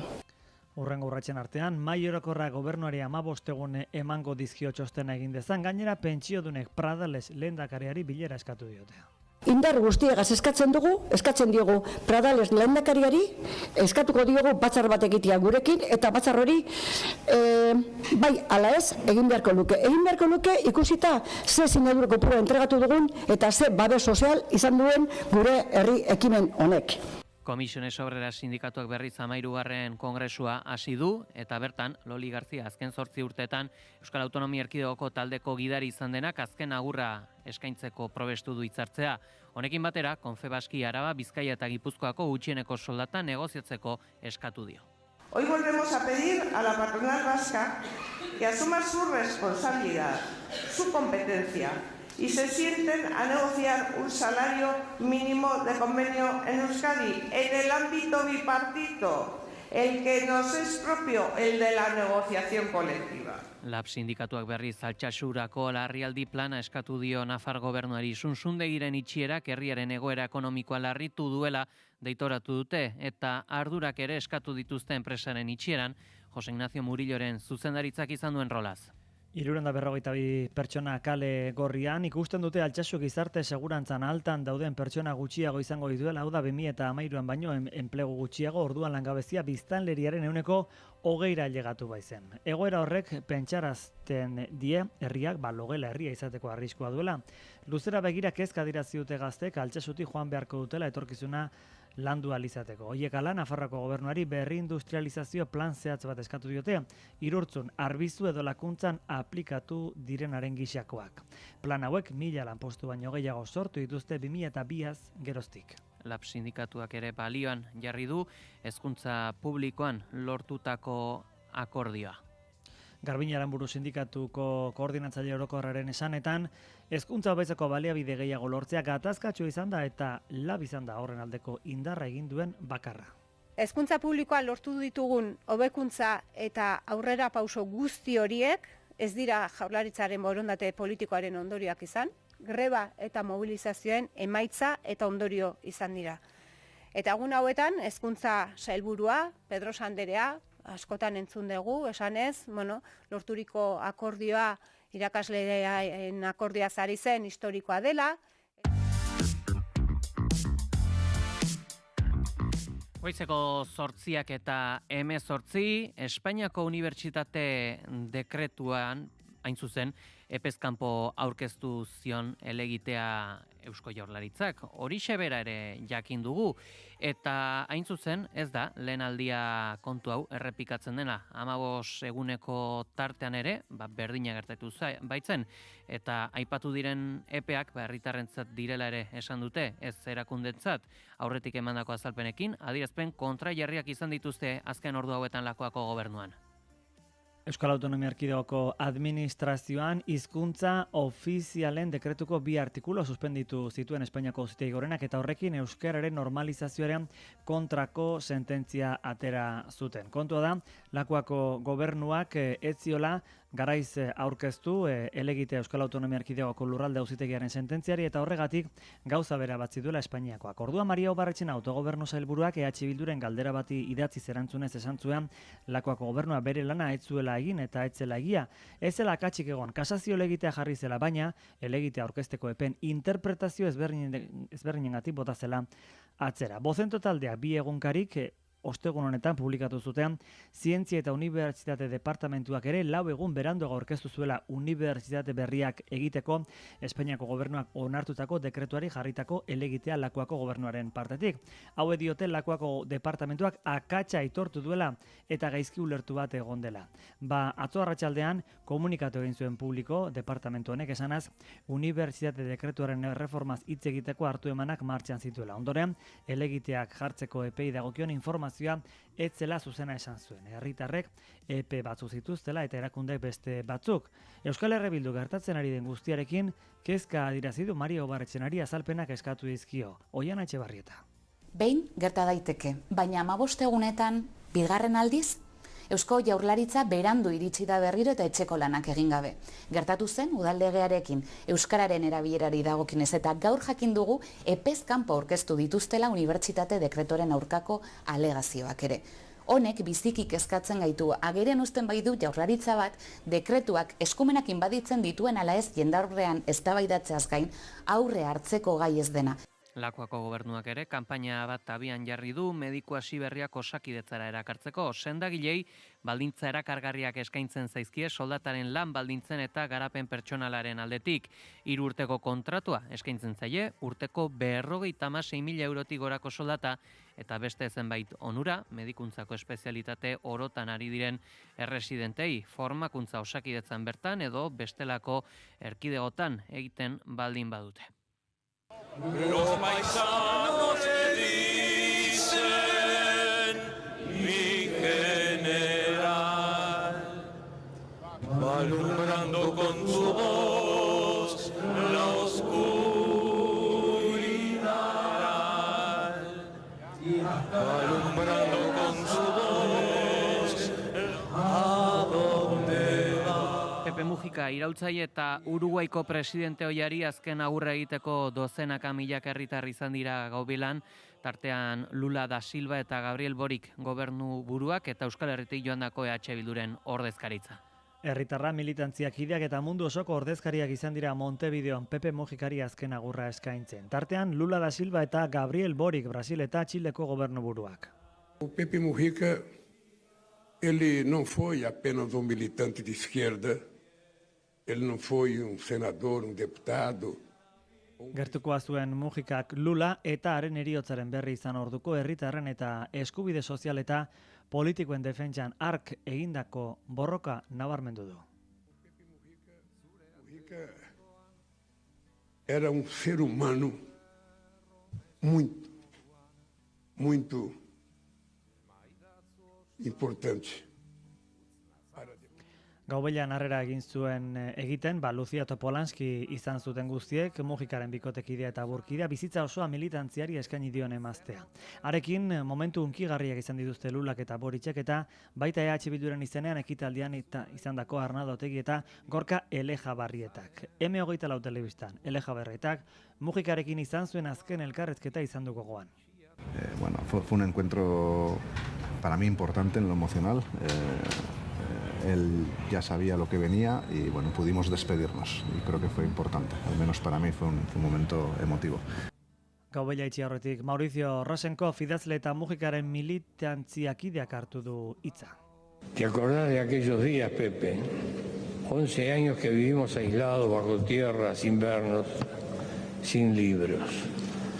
Reinventamos el Morse a golpe de nudillo, abriendo en el muro una ventanita a la vida. Bizitza luze eta emankorra gogoratu ondoren azken agurra eskaini dio Mujicari bere herriaren izenean. Y si este fuera mi último poema, insumiso y triste, raído pero entero, tan solo una palabra escribiría: compañero. Israelek Gazaren aurkako erasoetan berriz beste dozenaka palestinar hil ditu, bitartean inguruan dabilen Donald Trumpek zerrendarako bere planen inguruko adierazpen arinekin jarraitzen du. Katarren izan da Estatu Batuetako presidenteak ekialde hurbilean egiten ari diren biraren 3. egunean han Gazarako dituen asmoak berretsi ditu. We're working very hard on Gaza, and Gaza has been a territory of death and destruction. Askatasun eremu bihurtuko duela zioen Trumpek Estatu Batuen esku hartze zuzenarekin. United States get involved and make it just a freedom zone, have a real freedom zone.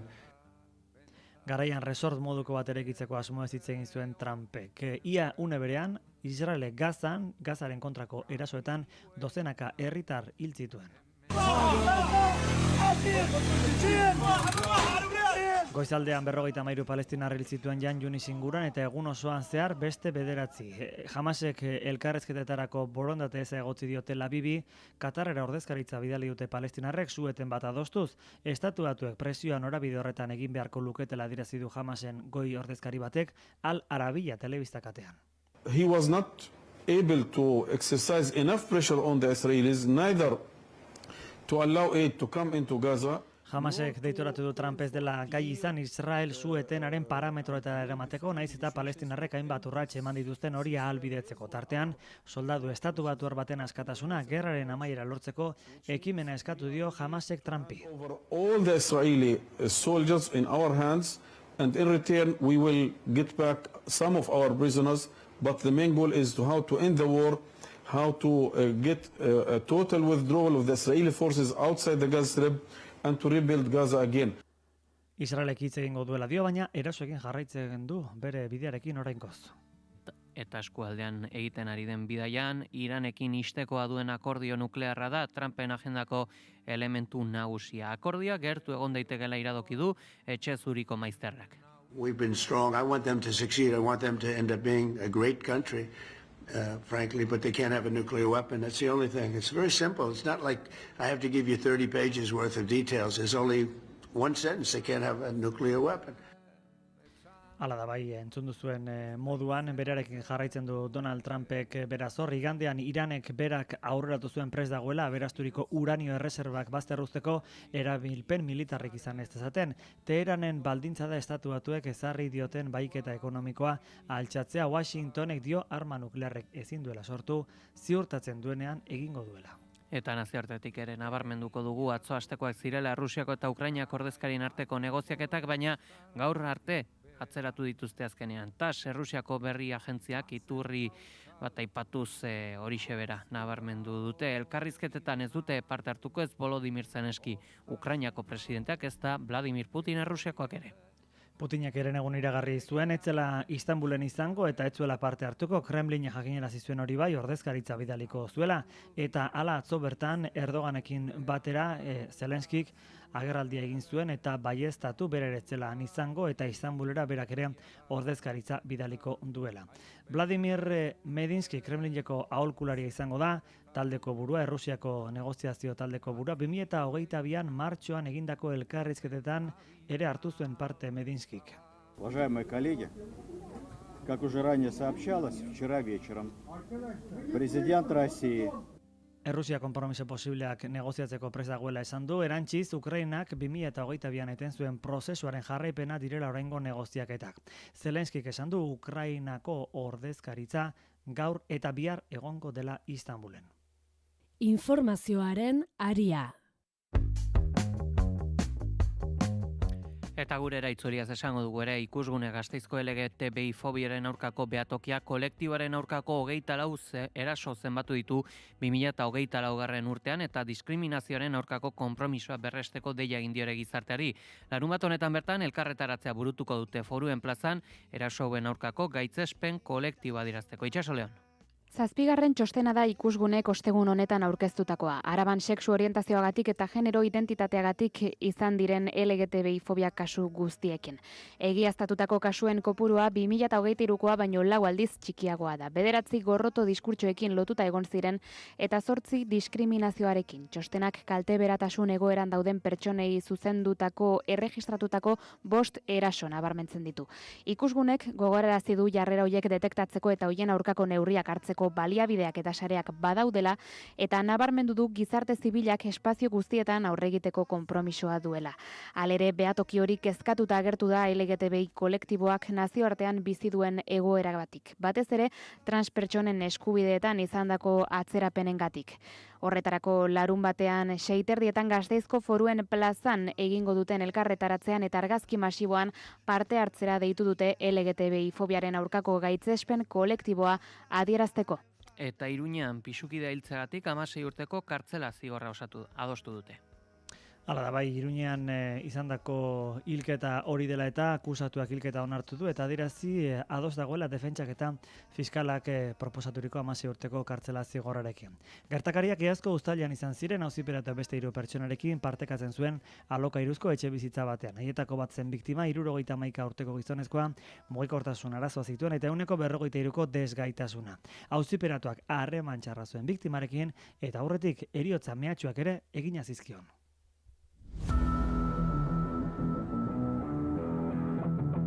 Kirol aria, naiz irratian.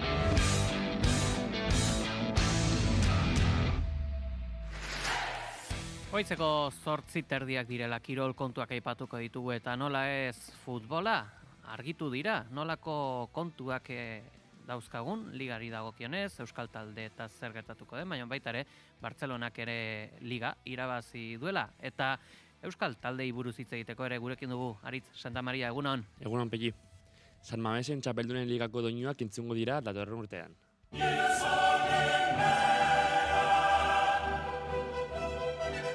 Getaferen aurka huts eta 2 irabazita txapeldunen ligarako txartela ziurtatu du Atletikek. Gainera, Osasunak Europa Ligarako txartela lortzeko izugarrizko urratsa eman du. Sadarren Atletikori 2 eta huts irabazita. Jardunaldia beraz argigarria izan da gizonezkoen lehen mailako euskal taldeentzat. Realak Europari iaia agur esan dio. Alabesek mailari eusteko urrats sendoa eman du. Osasunak eta Atletikek helburua lortzeko bidea egin dute. Zurigorrien kasuan bide erabakigarria. Atletikek txapeldunen ligako txartela ziurtatu baitu. Partidaren amaieran berenganatu du Getaferen aurkako partidak Atletikek. Guruzetak egin du lehena ordu laurdenaren faltan eta Bibianek egin du huts eta 2.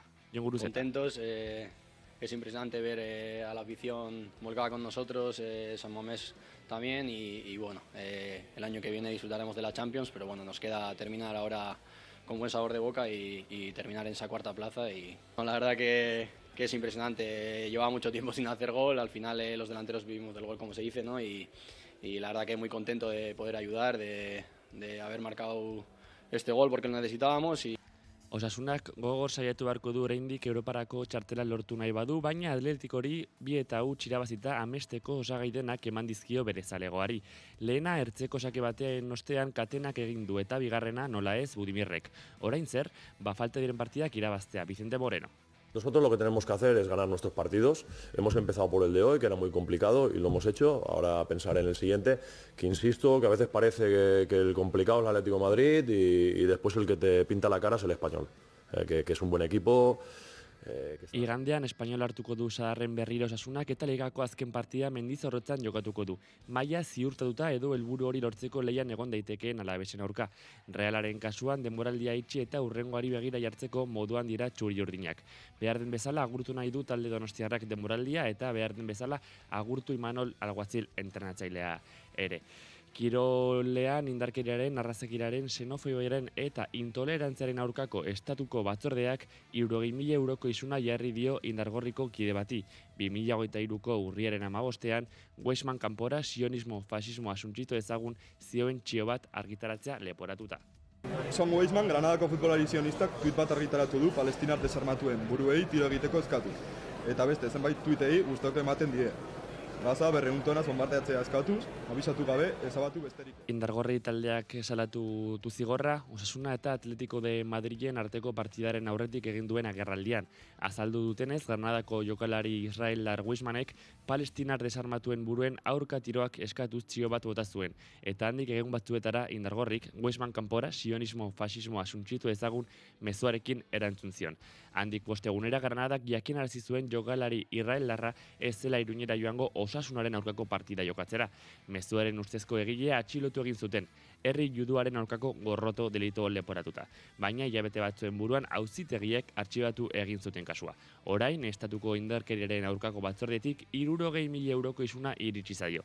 Indargorrik adierazi du 60.000 euroko isun honekin ez dela soilik zalego oso bat erasotzen ari. Adierazpen askatasunaren aurkako eta herri palestinarrarekiko elkartasunaren aurkako erasoa dela berretsi dute. Haiek 60.000 euroko isun bat ikusten duten tokian, guk 60.000 arrazoi gehiago ikusten ditugu borrokan jarraitzeko. Salaketa eta diru bilketa kanpaina abiarazi dute beraz. Eta giroa izango dugu izpide jarraian Matt Pedersen 3. gailendu zen atzo giroan. Materan eta Maglia Rosa sendotu du. Lidl Trekek taldeko txirrindolari Danimarkarrak oso lehiatu izan zen eta zentimetro batzuengatik erabaki zen esprintean. Ostiral honetan abetuko da Euskal Herriko emakumezkoen itzulia eta dirudi inor Demi Bollerini itzala egiteko gai izango dirik. 2022ko eta 2024ko itzulien irabazlea da eta Espainiako bueltan irabazi berritan izango da Euskal Herriko errepideetan gaur bihar eta etzi. Naiz irratiak zuzenean eskainiko dizkizue 3 etapen azken kilometroak. Julen Goikoetxea ariko da zuzeneko emankizun berezi horietan. Ona zer espero duen 3 egun hauetan. izenak badire, izenei begira jarrita badaude ez, sailkapen nagusietako datu eta begira jarrita, ez duk esan duzuna, iaz Brede Wolek 2 etapa garaipen eta sailkapen nagusiko 2. postu hori lortu zituen, Marlen Reuserrek ere 2023an lortu zuen. Ez dakit, Movistar taldearen azken taldean ez dut Marlen Reuserren izenik ikusi, akaso itxaron beharko dugu, dorsal ofizialak agertu arte. Paulina Roy Jakers ere hor dago, 2022an 2. postu hori lortu zuena, baina lehia ipatuta nik lehiara jarriko bagenu behintzat Demi Bollerin eta Anna van der Breggen jarriko nituzte akaso besteen gainetik eta bi horien artean ere Bollerin gainetik jarriko nuke, neurri batean zuk esan duzun horrengatik, ez Espainiako bueltan ere, azkenerako nagusi izan delako, eta uste dut 3 etapa horietan, jokoatuko diren 3 etapa horietan, baduela Bollerinek lasterketa apurtu eta kasik ere nahi duen unean, itzuli erabakita usteko gaitasuna. Eta Euskaldunei dagokionez, nola ikusten ditu Julen Goikoetxea lankideak? Ondo ez, eta indartxu, atzo bertan San Estebanek, Nafarroako klasikoan, 7. postu bat lortu zuen, kaso berarentzat egokiena ez zen esprineko amaiera horretan, taldetxo horretan 7. izan zen, Uxo Ostolaza ere ikusi dugu, maila aparta ematen Espainiako bueltan, naiz eta azken egunen apur bat bere egin, maila aparta eman zuen, etapa batean 5. postu ere lortu zuen, eta jada Uxoarena ez da kasualitate, Uxoak denbora darama maila bikainean, San Estebanen veterania hori eta San Estebanek ere duela hilabete batzuk aitortu zuen, osasun arazo batzuk izan dituela azken urteetan, eta hori buelta manda berriz ere maila honean dago, eta uste du, laboral kutsako taldeburu modura, lan oso on bat egin dezaketela, eta ikusiko dugu, sailkapen nagusiari begira, eta etapen garaipenaren lehiari begira, zertarainoko gai diren, baina uste du lan hona egin dezaketela, eta taldean ere babeserako badituztela hortxe ez, Enaia Mondarain, eta Idoia Eraso bezalako ziklistak gazteak, baina hauek ere jada tropelean denbora daramazenak, eta uste dut, laboral kutsak talde bezala, eta batez ere ipatu ditugun Uxo Ostolazak eta San Estebanek lan oso egin dezaketela itzuli honetan. Bada gaurtik hasita, mahoietatik aurrera, naiz irratian jarraitu halko dituzue itzuliko azken etapak eta azkenik pilota izpide buruz burukoa konkretuki. Altuna Alalaso, Larrazabal Alartola, hori da asteburu honetan pilotazaleek argituta ikusiko duten dilema. Buruz burukoaren finalerdien txanda iritsi da eta bi honenak aukeratzeko unea izango da beraz. Esan bezala, larun batean klasiko bat, 2 txapeldunen handien artekoa, Jonen Altuna eta Unai Laso. Eta larun batean aspiranteen tartea, finalerako txartela lortu eta txapelaren itzala euren baitan sentitu asmo dutenak. Larrazabal eta Artola, Jon Garate lankidarekin izan da elegiakoa, ez da aurkariaz fido. Igual, kanpoko jendek pelota piskobortexioetiko seitzen antzako sorpresa handigoa izan dela, gu oso barrun gabiltzen antzako baino, ez da? Entrenamentutan da espalditik lagusten nahi dalako, nahi tokatu zait bintzat ikustea, zenbat jokatzen Ikerrek pizton gaie dauke pelotako, Ikerri pelotari indartxue, oso gaztea da gaina, ondo bideen bat dudik ez dago nahi bere oaindiken mejoran jun behar dula, eta bai emateu ja gehatzeko etorri dela, eta bai alare begira sorpresa, Naiz.eusen entzun dezakezue elkarrezketa osorik. Guzti hauekin aditzen gara, eskerrik asko Aritz. Gero arte. Buruz bihozez, oinez esaraz bizi nahi dugu, buruz bihozez. Nafarro oinez, 2025ko kanta eta bideoklipa aurkeztu dituzte ostegun goiz honetan, musika Paz de Ziganda ikastolako ikasle ohia den Igor Martínez Atarrabiarrak sortu du eta hitzak berriz, Estitxu Erozena bertsolari lesakarrak idatzi ditu, kolaboratzaile ere izan dituen kantuan.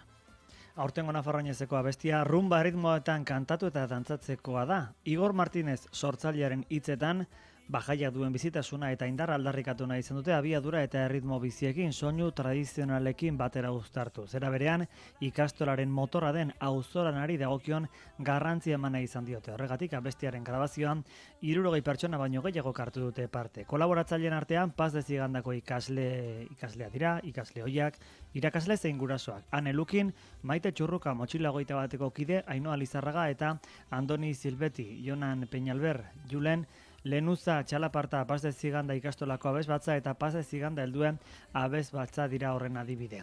Eta haiekin batera Euskal Herriko abeslari ospetsuen laguntza ere izan dute.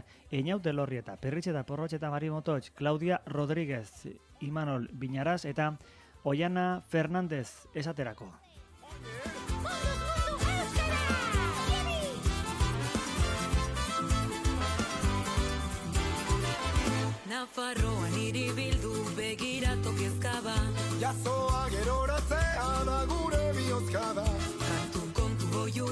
ez euskara edo ez dara, aukeratzerik ez da babestara.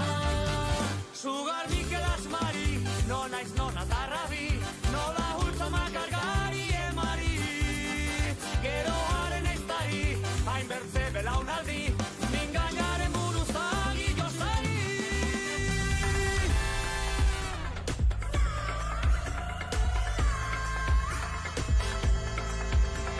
Maitasun kate protesta garrasi, bihotzak pentsatzen nahi du ikasi, loratu bardea, loratu irati, buruak hizkuntza lastatzen daki, munduz mundu ibili oinez egan, zure euskalkiak nahi duen eran, 25 urte ditu mendeak, euskara bizi segidu jendeak, atarrabian, zure agian, oinak buruan da ibili munduan.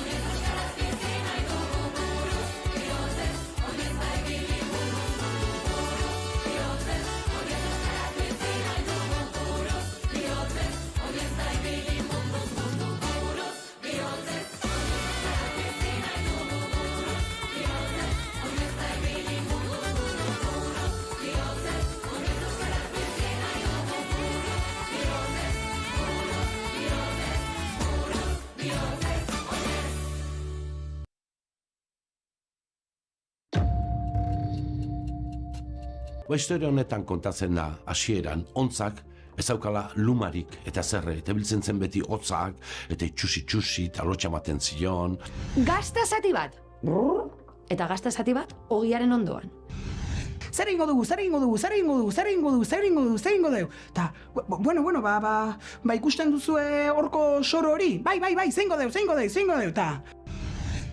Eta orduan, guztiak lo zeudela probestuta, bere logelatik irten, eta isilik Madalenen logelaruntza joan zen.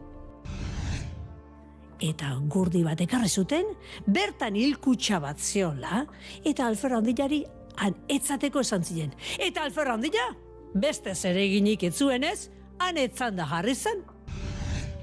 Basa jaun, gu herritarrak gara, eta badakigu baduzula lanerako erraminta bat. Eta katu, ipuina, bukatu. Ala bazan ipuinak podcasta entzun gai duzue Spotifyen eta Naizeko YouTube kanalean. Eta irratian zuzenean, larunbat eta igandetan goizeko 9:00 albistegia amaituta.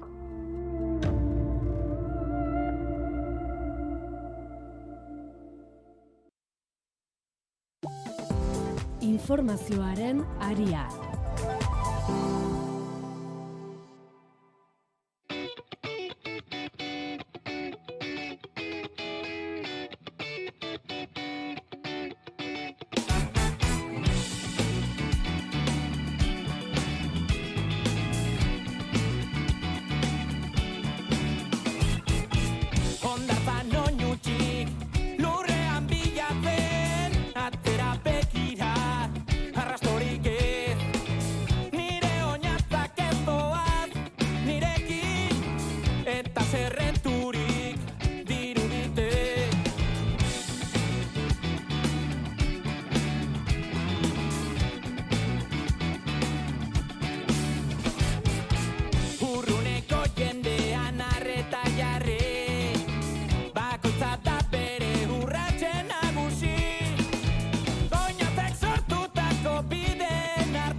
Heldu zaigu analisi mailari tartea egiteko unea eta ostiral honetan gure kontrol saio propioa izango dugu. Horretarako gurekin daude Ezkerra Anitzako Xabier Jimenez, EH Bilduko Laia Duarte eta PS Euskadiko Ezkerrako Maria Luisa Gurrutxaga. Egunon. Egunon. Kaixo, egunon. Egunon, bai. Zer moduz daute? Ondo. Ondo. Ai, ostirala. Bariko izan da. Hori da. Baina aipamentzatz bat, gero ere bete-betean sartuko era, baina ja dagoeneko hasia ginen hitz egiten Olaia eta Maria Luisa, aste hau Madrid inguruan askina hasia izan da. Barkatu? Askina hasia izan dela. Bueno, azken honetan aste nahasiak denak izaten dira. Orduan, bueno, ez bereziki. Gauza batzu gertatu dira, baina Bueno, aurrera jo dugu eta gauzak egin dira, eta hori da importanteena. Gero, bete-beten sartuko gara kontu hauetan, baina aipatuko dugu asteburu honetan ere frankismoak errepresaliatu eta baztertutako Basauruako maisu eta mediku omenduko dituztela, Nemesio Delgado eta Javier Iturbide bi omenduak ezagutzeko gurekin dugu Benito Alberro, Basauruko aztuak ekimeneko kide. Egunon? Egunon, bai, egunon. Igandean, omenaldia eskainiko diezue Bailarako mediku eta maisu izandakoei, estatu kolpearen ondorioz errepresaliatu zituzten, hasteko, nortzen Nemesio Delgado Gutierrez? Bai, igandean egin du omenaldi txiki bat, eta bera Nemesio Delgado izan duzen Igoako maisua, eskola berria egintzen Igoan, eta ara hango plaza o hango irakaslea izatea lortu zuen, eta egon zen hemen, pues, hoi izan zen 1912an, eta, pues, hori, 4 urte izan zen maizu, pues, bera, hemengo jendeak atxilotu arte, eta golpisten esku utzi arte. Hainbatetan atxilotu zuten, ez da, zenbat alditan? Ez da gitzen bat alditan, nolapait beti zintzili zegoen, ematen zuen bere bizia zegoela, pues hori, bere besteen eskutan, eta besteak nahi zuten egiten zutela bereekin, naiz maisu lanetan, naiz la madrileña edo arropa dendan lanean ere egontzen laik, orduan noiz nahi atxilotzen zuten. Horretak eguna, 3 aldez gutxienez atxilotzen zutela, baina, pues bueno, denak ez direla idatziak izango. Horret baita ere, nabarmendu daiteke ere irakasle asko bezala, berak ere bere postua alduzuela, baina irakasle nahi izan horretan, azkenan Venezuelara joan zen, ez da? Bai, errespetatu, bueno, alde egin zuen, alde egin behar atzaukan zatik hemendik ezin zuen bizita, alde egin zuen, eta han ere, pues hoi, irakasle bezala aritu zen, Venezuelan, eta badu hendiken bere ondoriozkoak baditu, eta haiekin ere harremanetan jarri lortu dugu, ez dakit norbait igual etorriko zaigu handik, edo esperoan gaude, bai. Beste omendua, Francisco Javier Iturbide, herriko medikua, inguruko medikua, eskualdeko medikua izan zen, nola aurkeztuko zenuke?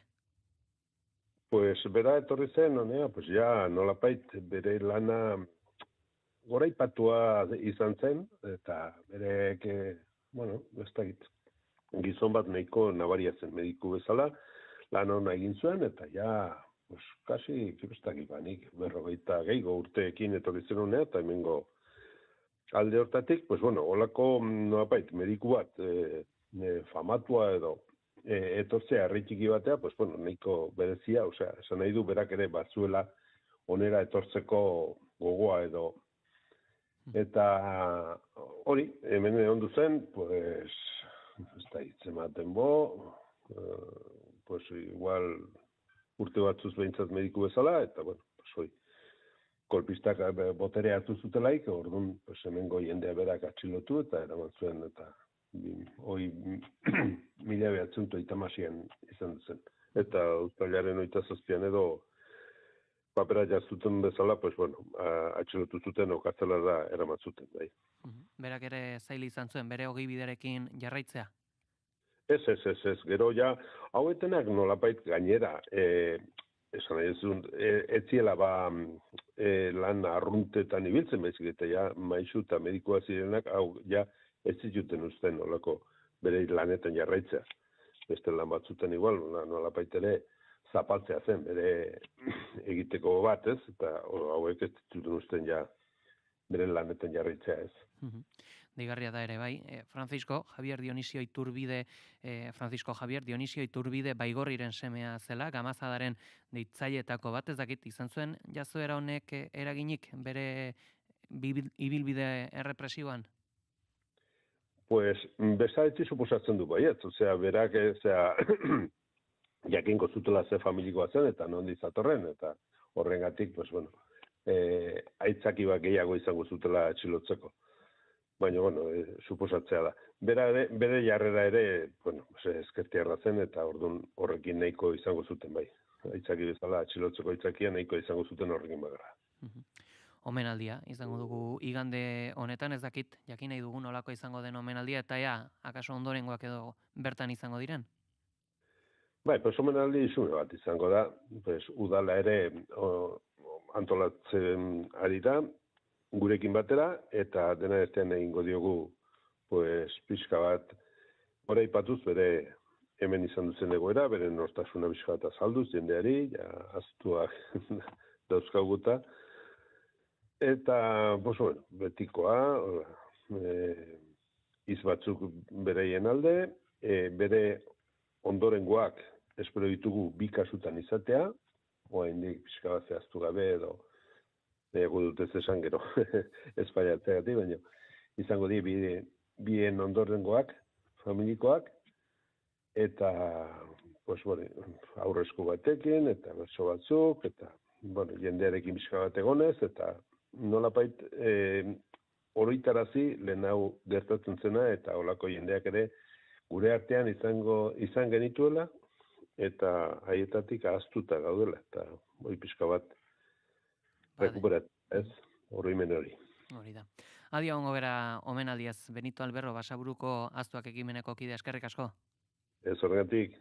Eta oroimen kontuetan ere nabarmendu dezakegu, azken aste honetako albiste ere dela, erorien arana izango dela, Leon 14. Itasantuaren etxeko lanetako bat.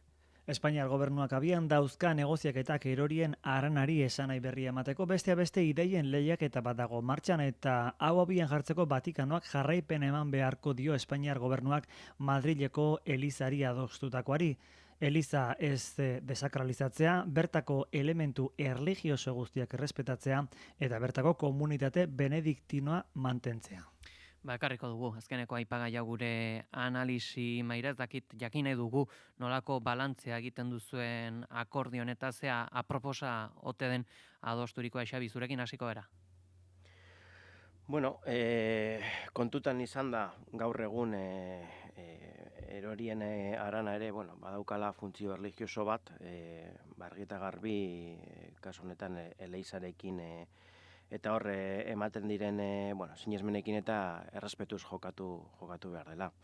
Baina nahitaezkoa da, eta zoritxarrez, aurreko aita santua sendo egin zan, eta berriro ere Leon 13. Kasuan, oraindik ere ez daukagu oso argi nondik jokatuko duen, baina behintzat horrelako elementuak mahai gainean jartzea garrantzitsua da. Erorien aran hori bestelako esanai bat, eta batez ere bertan dauden eta egon direnen bestelako irakurketa bat egiteko, eta ez nabil esaten hain zuzen ere Frankoren inguruan, baizik eta batez ere bertan eta horren eraikuntzan hil ziren hainbat pertsona bertan oraindik ere jarraitzen dabela. Euren historia ere kontatu behar da, espazio horren isla izan behar dau, eta ia oraingo honetan posible dan aurrera jarraitzea zentzu horretan. Olaia? Bai, gure nahia da behingoz irtenbide bat ematea gaiari, ez? Eta desblokeatzea egoera hori. Baloratzen ditugu eman diren negoziazioak, ondo baloratzen ditugu Espainiako gobernuaren aldetik, baina bide asko gelditzen da benetan errepareazio bat egiteko, lekua erresignifikatzeko eta memoria historikoan errelatoa benetan osatzeko, ez? Eta guretzako irtenbide bat ematea ez da bakarrik aurreko mendeko frankismoa eta fasismoa salatzeko, baizik eta gaur egun gure gizartean mehatxu nagusia diren joera autoritarioen antidoto bezala ere, uste dugu ariketa importantea izango dela. Eta horrekarri nahiko nuke bere garaian lehengurteko bukaeran Iruñan egin genuen ariketa, Iruñako erorien monumentua deituriko eraikinean ere lan bat egin da, adostasun bat lortu genuen PSN-erekin eta geroa bairekin, bain zuzen ere zonalde hori eta bertako eraikina resignifikatzeko, interpretazio zentro bat sortzeko, Maravillas Lamberto izenarekin, eta gure ustez horrelako pausoek errelato berri bat sortzen dute, justizia ere ekartzen dute, bai biktimentzako eta haien familientzako, eta beharrezkoak dira horrelako akordio zabalak bilatzea, espero dugu Espainiako gobernuarekin ere horrelako bideak irekitzea. Maria Luisa. Funtsean, denez olaskideekin ados nago, aurrera pauso handiak eman dira, hori ere esan beharra dago, ematen zuen, ezintzezko gauza bat zela, adibidez, Franco diktadorearen gorpua handikateatzea, hala egin zan, ez da ezer gertatu, beraz orain urrengo pausoak eman behar dira, eta Xabierrek esan duen moduan errespetu osoz jokatu behar da, alden neurrian akordioak lortuz, ez bakarrik Elizarekin, maizik posiblea balitz akordio politikoak ere, eta oroimen ez dakit konpartitu, baina denon artean onartua izan dezaken oroimen bat, eraikitzea.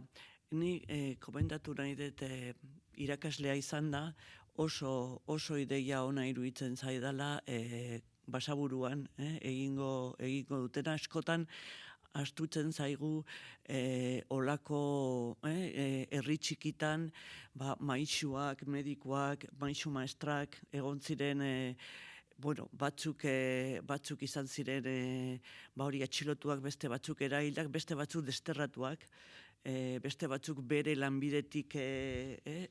lanbidea ezin zuten gehiago erabili ogibide bezala, berez adibide xumeak ematen dute, baina oso garrantzitsuak.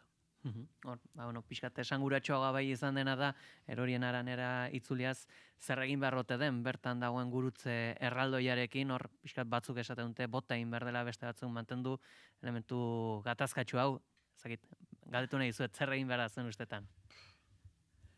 Ez dakit, egia da, ez dakit. Uste bete behobidek egindakoa dela, ez da? Eskultorea. Behiratuko dut. Uste bet baiet, beraz, gurutze hori zer egin, bazaia da. Nere ustez ere lehen esatu dana. Garrantzitsua izango litzateke Elizarekin akordio batera iristea gurutze hori dela eta. Alaia? Bai. Baditugu etxetik gertu ere Donostian frankismoarekin lotura asko duten horrelako simboloak, eta segurazki liskar handia izango litzateke hemen ere horrelako simboloak, eraikinak edo monumentuak kentzea, ez, proposatzea.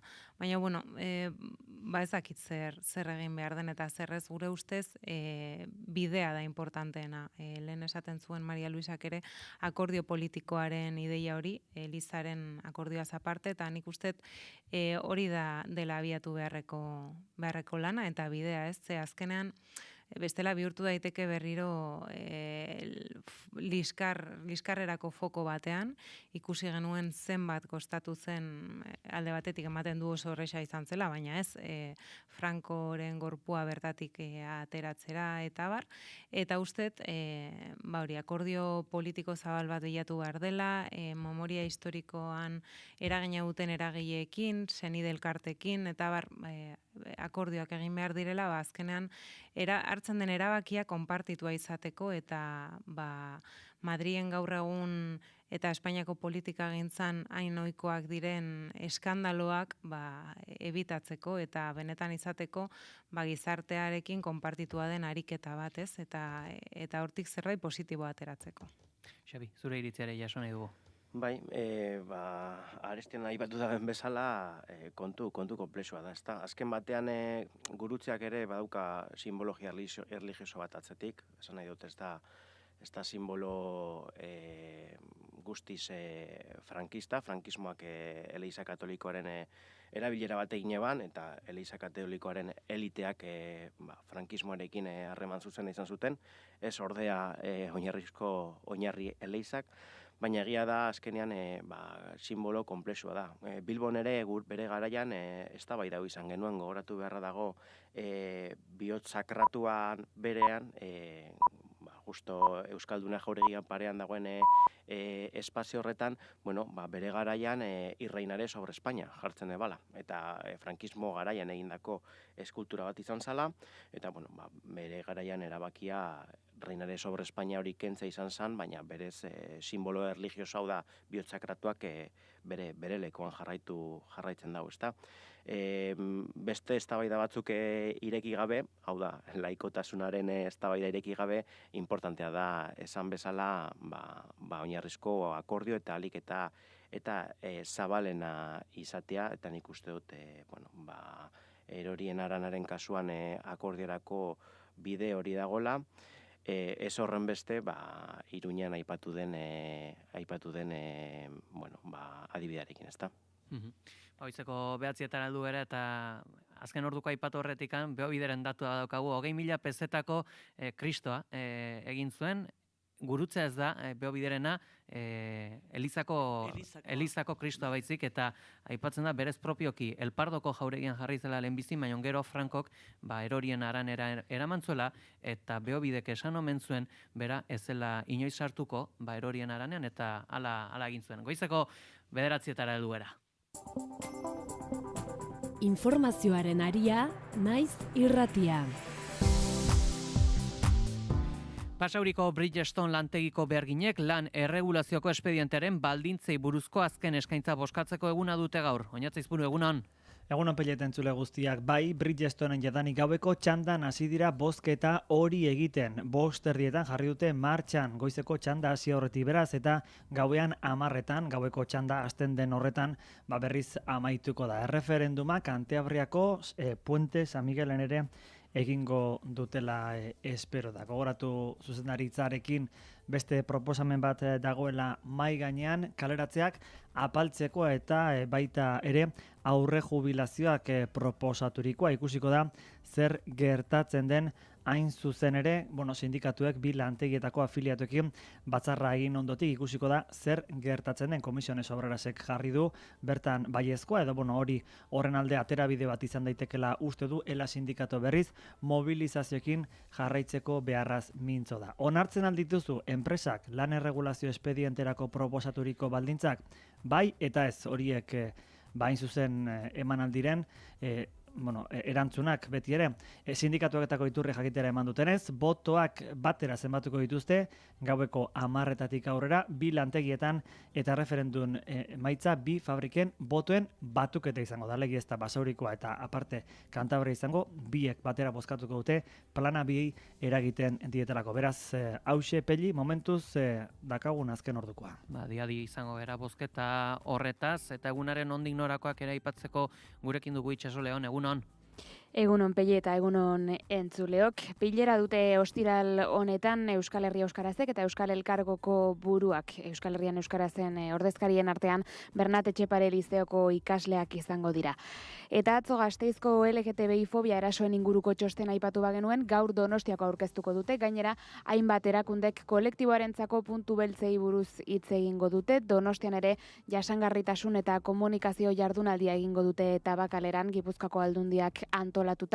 EHUren Bizkaia aretoak etxe bizitzaren inguruko eguna antolatu du, zentzu horretan Euskal Herriko oraina eta etorkizuna izpide, eta gainera Bilbon ere gutxieneko soldatari buruzko mintegia jarraituko du naizek. Lakuako mugikortasun sailburuak Arabako aldirietako zerbitzuen berri emango du Renferekin batera, bestalde Salvador Ilak eta Maria Txibitek landabeneko Volkswagenera bisita egingo dute, baita hitzartzen bateratua ere. Ezkirotzeko BSH-ko enpresa enpresa batzordeak prentsaurrekoa eskiniko du eta Bridgestonen erreferenduma dute, ea egunean zehar daturik jasotzerik dugun. Komisiones Obrerasen kongresuaren baitan Santi Martinezek Loli Garzia ordezkatuko du idazkari nagusi gisa, eta amaitzeko mundu mailan Rusia eta Ukrainako ordezkarien arteko elkarrizketekin adi egongo gara, eta esperoan ea Ameriketako Estatu Batuetako presidente Donald Trump agertzen den. Hoiek besteak beste ostiral honetan aipatuko ditugunak. Hauekin aditzen gara, eskerrik asko Itxaso. Bai, gero arte. Eguraldia eta trafikoa naiz irratian. Bada errepidetan nabarmentzeko jazorarik, oinatz? Ez, gauza klase daude lehen aipatu dugun trafiko istripu horien batekoa, bukatutzat eman baitu segurtasun sailak. Eguraldiaren iragarpena, Iker Ibarruzeak.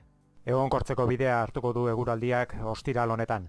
Goizean zeruan hodei dezente agertuko da Kantauri isurialdean eta bereziki ekialdean, bertan oraindik euri txiki pixka bat izango den, gehien baten mendikontretan, gainantzeko lekuetan, hau da Kantauri isurialdearen mendebaldean eta ego isurialdean giro ateria izango da, eta ego isurian gainera goizean zehar ostarte ederrak irekiko dira.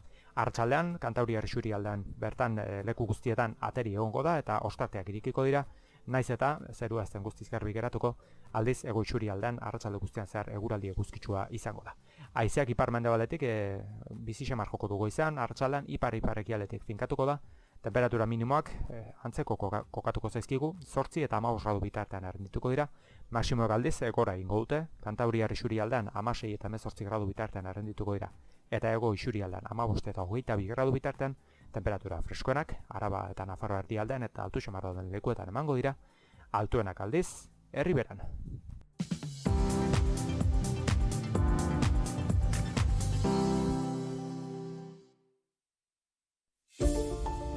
Este libro tiene la intención de ayudar a las nuevas generaciones de luchadores sociales que tengan el coraje intelectual de darle causa a su vida. Jose Mujikaren ondarea, azken elkarrizketa liburuan. Semillas al viento, Jose Mujika. Garak argitaratua. Montevideoko bere etxaldeko aterpetik solasaldiak. Bizitza, ezkerra, boterea, utopia. Arnaldo Otegiren hitzaurrearekin. Eskura ezazu zure alea denda.naiz.eus web orrian. Que uno de estos días seré menos que polvo. Tal vez quede alguna paloma dando vuelta en la cabeza de alguno.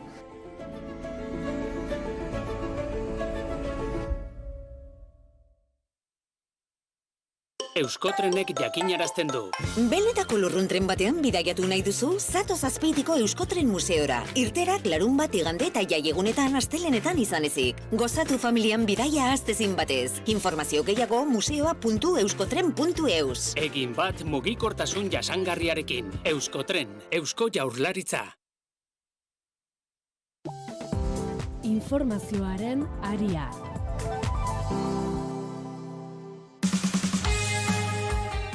Nabarmendu dugu, goizeko 9:00 albisten aurrerapenean Bridgestoneko beharginek erabaki beharko dutela enpresak egin dien azken proposamen horretaz, bozketa dagoeneko hasi dago, goizeko 5:00 hasi da eta gaueko 10:00 bukatuko da.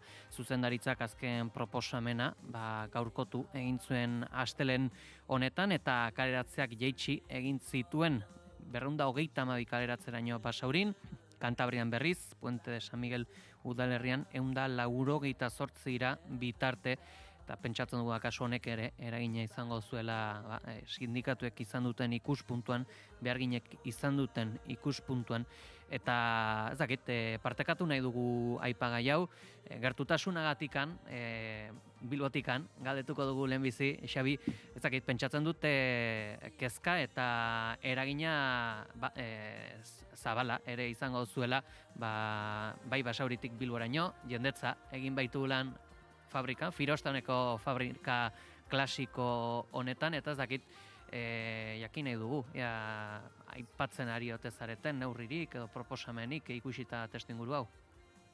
Bueno, argi dago, gure kasuan Bridgestone ez dela bakarrik enpresa bera.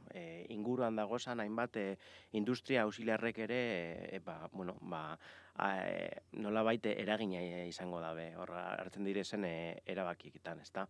Eta azken batean, berriro ere, bueno, gurean enpresak eta gainera etekinak dituen enpresa baten kasuan gabiz, non beste behin ere, bueno, beharginak kaleratzeko eta etekinak indartzeko edo handitzeko estrategia baten inguruan dabilela, ezta?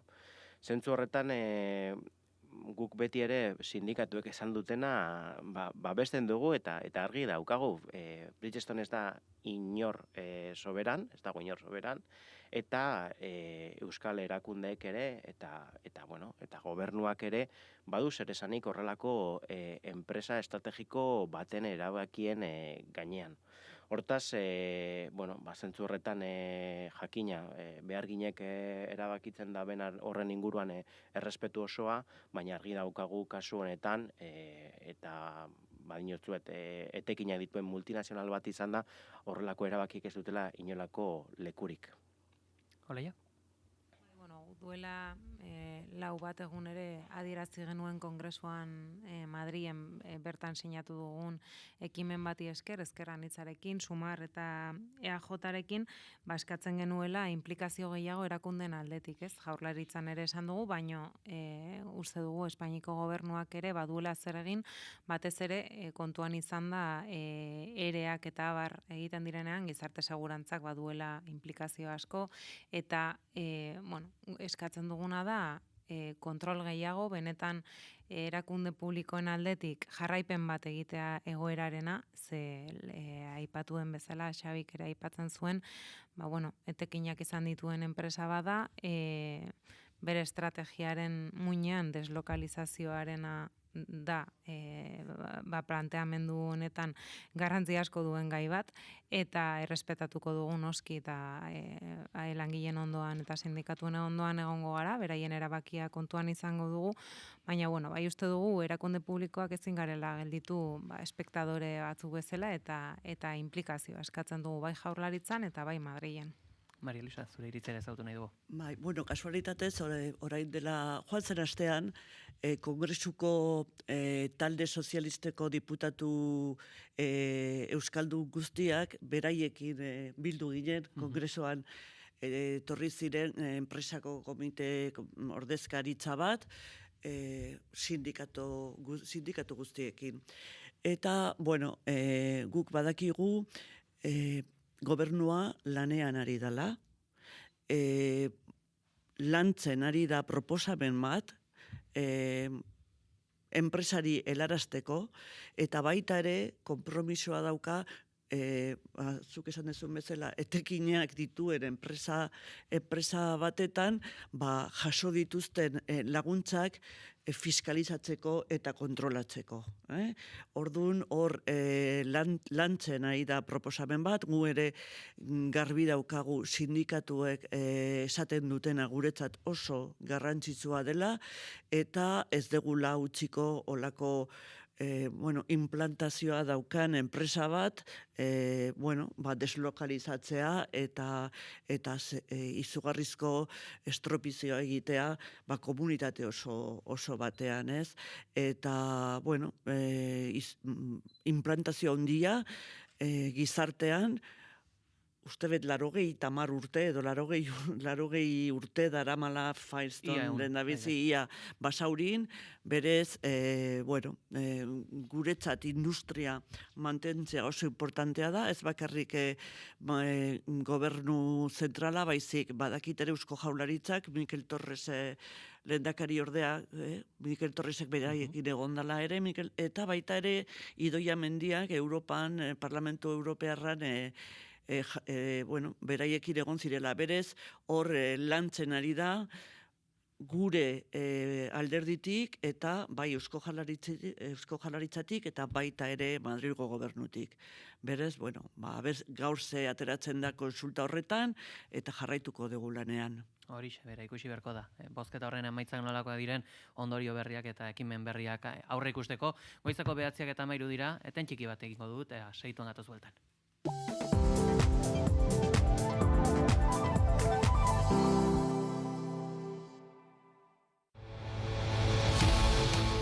badator itzulia. Demi Bollerin, Anna van der Breggen, Cecil Uttrup Ludwig edota Misha Bredewol. Usoa Ostolaza, Ane Santesteban, Naia Mondarain edota Idoia eraso. Munduko eta Euskal Herriko ziklista honenak prest dira gure errepideetan lehiatzeko. Ostira lontatik igandera jarraitu itzulia naiz irratien. Egunero, 12:00 ordubietara. Ederra izango da.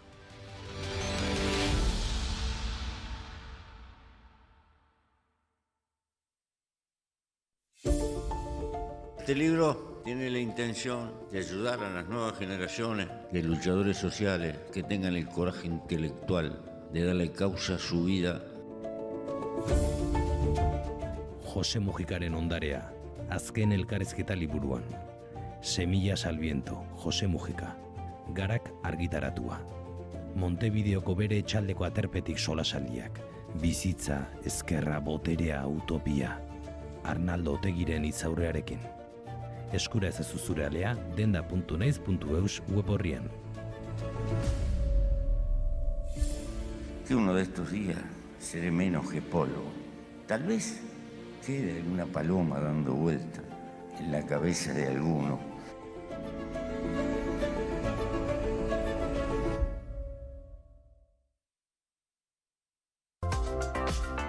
Kultura eta hizkuntza politika sailak, hizkuntza politikarako sailburu ordetzak diruz lagundua.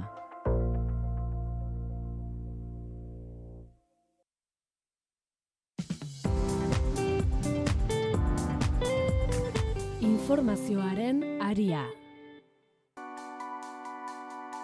Goizeko 9:04 agerian gelditu da. Jesus Egigurenen gaztaroa, Memorias de un niño de caserío liburuan, bertan irakurri dezakegu, sarrera luzeak ez dituela maite ondorioz.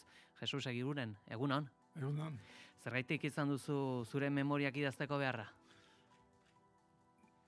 Beharra izan dut, nik nire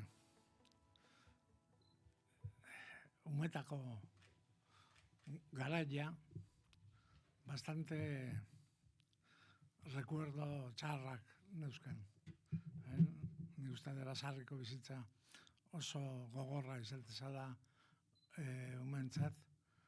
Eta hortik hasi nintzen eta bukatuetan neurrin konturatu naiz batzala hain txarra basarriko bizitza. Horrein zuzen, ezagit, oroitzen duzu ederki asko eta azaltzen duzu ederki asko, zure baserriko bizia nolakoa zen, ezagit, familiak lortzen zuen baserritik bizia aurrera ateratzea? Bai, gezorra ematen du, baina amar geha familin, atxeak basarri nintxezun lana, eta minatan, noizen behin, ezardan iketz minak zian gara hartan. Eta ez dakit nola, baina amarrumean hasi ginen, bastante pobri esan basarri baten, ez da. Horre, ondorioztatzen duzu baitare, deigarriare bazela, aldi berean irakaslek ezekitela euskara, eta zuek ikaslek ezenik izutela gaztelera. Azkena nola moldatzen zinaten? Ez dakit nola moldatzen ginen, baina beste baino tontu hau ez genuen hartzen. Guk ez genek egun erdera, eskola joan ginen, eta maixua getzun jartzen euskera. Sistema izatezan bati bat, eskolan zeuden zaharrenak, txikiri eakusten ziguten, ezta. Gure maixuak izatezian bati bat, eskolako urte batzuk zemazkitenak. Horre, gainera, familian ikusten zenuten, baserria bera bizi gogorra zela eta aitaren naia behintzat bazen zuen amarrak kalera jutea, ezta? Bai, atxean obsesioa izan zen beti bere zemei ofizioa bilatzia, ezta? Gara hartan erraz esan, urolako fabrika eozenetan, azta zinean 14 urtekin ofizioa bat ikasten da. Hori egin dute beste nahi danak, 14 urtekin eskola utzi, eta geho ofizioa ikasi. Nik genuen hori eta atxeak esaten zuen, noizen behin, ni bakarrik gelditu nintzela sin ofizio ni beneficio. Eta, bueno, pixkat arrazoi ere baseukan. Hala ere, txikiena izategatikan ere, agian baserrian, denbora deixentere igaro zenuen eta aipatzen zenuen, horre zenula gustuko lurra irauli beharra idiekin? Ez basarko lanak etzitzea ez zitzen gehiagi gustatzen, ez da? Problema da basarri baten lan egoten dala txiki-txikitatik, txiki-txikitatik, etxulenin, belarra ekarri, gauza horiek, ez da? Eta nitxun guztoko, klaro. Beste lan batzu, bai, behiak zaitu, eta gauza horiek gehiago gustatzen zaizkitzan. Horazkenean, hautetxe ere izan zara, politikari izan zaren bitarren ezakit loturarik edo izan duzu lehen sektorearekin edo eta behar bere ziren bat lehen sektorearen baitan hor neurriak hartzeko? Ez dut behin izan harremanik. Eta neure herriakin ere ez dut harreman asko izan, ez da? Ez da eskoltak ere etzuen juna izaten nire etxea. Eta oain berriro hartu dut, oain bihurtu naiz berriro esarnako gizon bat, persona bat. Orain justu irakurri daitekelarik liburuare, garai batean kokatzen gera, eta pentsa dezakegu ere, akaso, eta orain Jesus egigurenek, zer nolako lotura du horre baserri honekin, deskribatzen duzun baserri honekin, hor zer gertatu zen? Baserria, jendia pentsatzeu basarri danak, bertan bizi diranak jabe izaten diela, baina basarri asko etxea basarrian jabe izaten, eta gu ere ez ginen, eta basarria utzi behar izan genuen, ez dakit, nik 20 bat urte nitunen, hola, ez da. Basarria uste aitxonan azala, baina, papelik eta zer egin gabe, nire etxe bialduzun basarri harta, eskondu zanen, eta nire etxe pentsatzezun bere basarria. Zala, bere etxeak bialduzulako, baina, karo, gero azte zaiztu lenguzuak eta jendia, eta konturatzen dira, basarria guria da, eta zehati bizi dira, horiek hor, ez da. Hor ezakit, aukera izan duzu orain berrikian izateko? Bai, juten naiz basarrira noizen behin, lenguzuak bizi dira, baina aldatuta da basarria, ja berrituta, ez dauko lengo itxura. Hor baita ere, nabarmentzen duzu, beste salto bat ere bazela Azpeitiara, jo zenula institutu garaian, baina horretara aldu aurretikan ere, nabarmentzen duzu, anaiek etxera ekarritako liburuska batek bizi aldatu zizula, zein da liburu hau?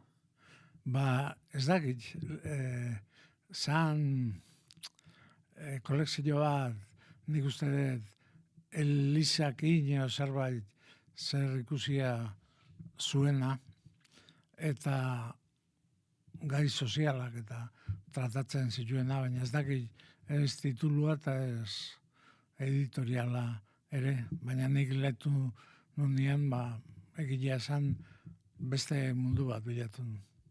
Hor, beste mundu ere izango zen Azpeitiara, institutura joan zinen, ez da? Bai, guretzat Azpeitira institutura joatia izan zen, ez dakit.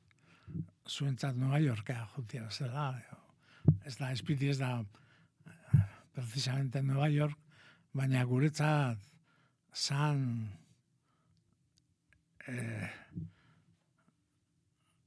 beste bizitza bat, ez da, nik aurreneko apelido erdaldunak eta Azpeitin entzun nitun, ez da, eta gero institutoko bizitza, launak, izan zan basarritik gertatzea, ez da. Horre, bai estatu izan duzu ere, Loiolako santutegi inguruko eraikin guztiak ilegalak direla, ezakit, honek atentzia izan du, zergaitik han? Hori da Eliza zutenen, Eliza nago monasterioa, ez da, ze kategori dakan Loiolak, erabak izan Loiola eta Azpeiti tarten, ezarrez egitea, ez arbolik eta ez etxeik eta ezarrez, beraiek nahi zuten azan Loiolako handitasuna erakustea eta ikusi zedila inguruko bastar guztietatik, ezta? Eta gaur Eliza hori ikusi nahi baduzu bertara junberra daukazu, da bista guztiak tapatuta daude. Hor ere azkenean, zuzenbidea ikastea erabaki zenuen. Zergaitikan auto hau? Esatzen gara hartan, el que puede y el que no a derecho, ¿está? Fakultate bakarra donsten derecho zen. Etxean beste fakultadik. Orduan aukera egina zeon. Nei neuri gehiago gustatzen zitzaitzen letrak eta historia eta gauza horiek. Baina, bueno, hori bakarri zeon da horrea junginan eta oso importante izan da gero, derecho niretzat. Orain zuzen, ezagit, bertan ikastea, ezagit, aipatzen duzu, aldea zegoela, eskolan, institutuan errazago ikasten zenula, unibertsitatean baino. Bai, niretzat institutua oso importantea izan zen, nik gaur dazkitean gauzai gehienak, nik uste dut, institutuan ikasi ditula. Gaurko, gara hartan matziliarra, eta diferente ziren eskala horiek, baina nik uste dut bastante edo oso onak zirela gara hartan, eta asko ikestezala. Gero deretxon, obligazioz tekstok ikaste zinun, baina, deretxo bukatutan dik hilabete batzuta dana ahaztuta egutzen zen. Hor ere, esango zenuke, garai honetan ikasten ari zinela, heldu zela zure politizazioa? Bai. Akortzen ez, aurreneko bilera klandestinua Puerton daun Eliza hortan indula, hori akordatzen naiz. Eta gero garai hartan junitzen lanea Parisia eta Ginebrara, eta ezagutu nindun launak zian bandera roja Partido Komunistan estizio bat, eta hortik sartu nintzen gero segidetan biden. Horrein zuzen, aipatzen duzu ere, bazela aldea, alderdi komunista eta PSOE-ren artean, bata zurrunagoa, bestea deskontrolatuagoa edo? Bai, izugarrizko diferentzia segon. Ni Partido Komunistan urte bete edo horrela bakarrik egon nintzen, ez da? Baina izan nun denboak ikusteko Partido Komunistak zeukan ez dakit nola esan. Bere buruari buruz zeukan ikuspegia, ez da? Partido Komunistan partidua esatezanen, Partido Komunista zan, etxeon beste partiduik, baina diferentzia esplikatzeko behar bada, hobeto da esatia zoera sartu nintzanen ze diferentzi bilatu nuen, ez da? Garai hartan nik uste zoe gaur baino demokratikoagoa zala, naiz eta gaur primariak eta bar euki. Sartu nintzen antiguoko agrupazioan, eta gehienak zaharrak ziren, antzeudenak, gerra egin zutenak, eta pasatzen zuen denbora aurrena akta aletzen, gero akta hartzen, eta dana zan formalismoa eta demokrazia.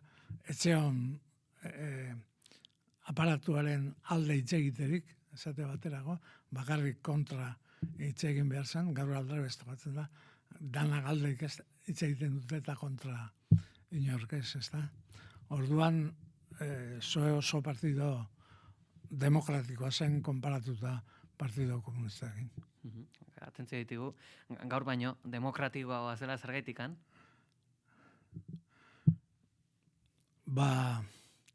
Denborak ere diferente zielako, ez da. Asko eztabaidatzen zen, garai hartan asunto guztiak eztabaidatzen ziren, eta gero nola esplikatuko izupa. Primariak egin dutena da, eta ni ez dago primarian kontra, baina egin dutena da oso demokratikoa dela. Presidente gaiaren aukeratzea eta bar, baina behin aukeratuak izaten direnean, ja debate guztia bukatzen dela, eta kaudilismo tipo bat sortzen dela. Eta nik usten dut, oraindik zoek ez dula bilau bere funtzionamenturako mekanismo guztiak, sartu da demokrazia direktua, baina demokrazia representatiboa behar bada pixkat galdu egin da. Horre, hain zuzen, aipatzen duzu dena eztabaidatu behar zela, horretarako azkenean denbora behar da, eta urte luzez politika gintza murgildu ibili zarela, sentitu izan duzu denboraren poderioz erritmoak handitu izan direla eta erritmo handitze horiek akaso eztabaidaen kaltetan joan dela? Bai, dudaria, aurreneko urtetan kontuan hartu behar da partidua instrumentu bat zala informazioa eukitzeko, politikan zer gertatzen zen, partiduan ikasten zenun politika nola zegoen, gaurko egunean informazio guztia medioetan daukazu, Agortzen naiz gara batean, revista bat ateatzen zuela PSOEk informatzeko, el sozialista, ez dakit joan ateratzen den, eta inork ez zula irakurtzen gero, antzetorren informazio guztia, hilabete lehenagotik basekielako, Orduan, sentidu hortan asko aldatu da, Lehen partidua zan bere itxen sartuta bizi zan alderdi bat, eta orain medioak eta izugarrizko eragina dute partiduan barrun. Horre, aipatu duzu, liburuan ere abertzalea sentitzen zarela, baina emozio abertzalea falta izan zaizula. Jakineko nuke, zentzu honetan aberria bizitzeko sentipen ezberdinak egoten dire pertsonaren arabera alderdi sozialistan, bueltan? Bueno,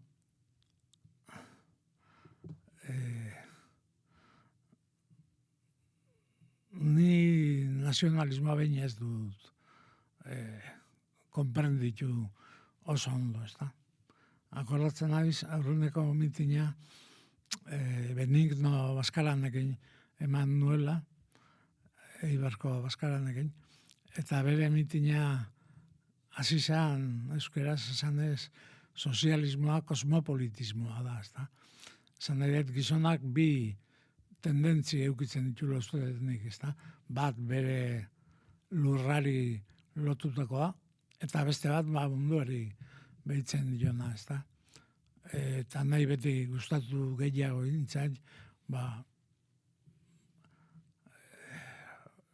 bastardanetan gertatzen dana sentitzen naiz binkulatua, Eta behin ez naiz sentitu behar bada abertzalean neurri batean danok izaten geha, ez da dando mati izaten dugu geurre lurra, baina nazionalismoak nik usten dut pentsatzen dula bere lurra munduko horik onena dala, eta sentidu hori nik ez dut behin izan. Horre, agian pixkate horren adibide ere izan daiteke legebiltzarreko presidente izan ostean, ez duzula beste kargu instituzional altuagorik izan kenduta legebiltzarkide izatea salbu? Bueno, bati bat ni dedikatu nintzen alderdiari, Eta alderdiko estrategiari, eta parlamentuan politikari, eta baina gainuntzen ez dut, nik kargo ejekutiorik behin ez dut euki, Parlamentuko presidentia ere etzan kargu ejekutiboa, kargu simbolikoa da bati bat. Baina ez dut behin aspiratu, gobernua joatia, o diputatu izatea, lui bezala, nire afan guztia izan da hemengo problema politiko eta batipat terrorismoa, eta hori, nik uste dut, alderdia dirigitzia askoz importanteagoa zela gai horietaz lan egiteko. Horre, hain zuzen ere, liburu hau oso kokatu dago zure gaztaroan, izango dugu aukera ondorengo urtetako biografiare irakurtzeko nizbait? Bai, nik uste dut, igual, udara baino lehendotik, udara pasatakon memoria politikoak ateratzeko asmoa dut, inskribituta daudeia, Beraz, etxeko lanak egina, aurkezten duzunerako berriro ditu beharko zaitugu. Bai. Jesus Eguren. Torreko naiz. Mila esker, goiz honetan gurean izategatik. Venga, mila esker zuei.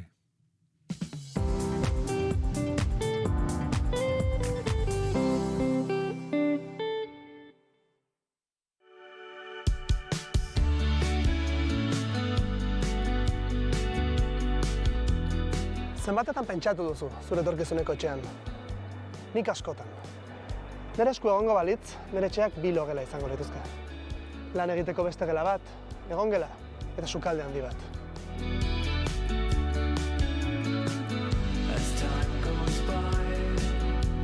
Baina egoera latza da, etxe bizitzari dagokionez.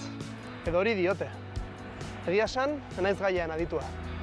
Egun okertzen didaten gaietetik urrun mantentzeko joera izaten dut. Eta uste dut, naizela bakarra, ezta? Baina ezin dugu horrela jarraitu.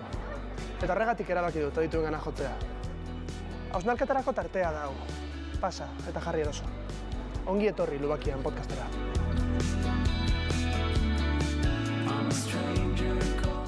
Bigarren kafearen eskutik, Lubakian podcasta.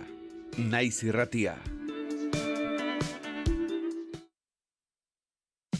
Informazioaren aria, naiz irratian.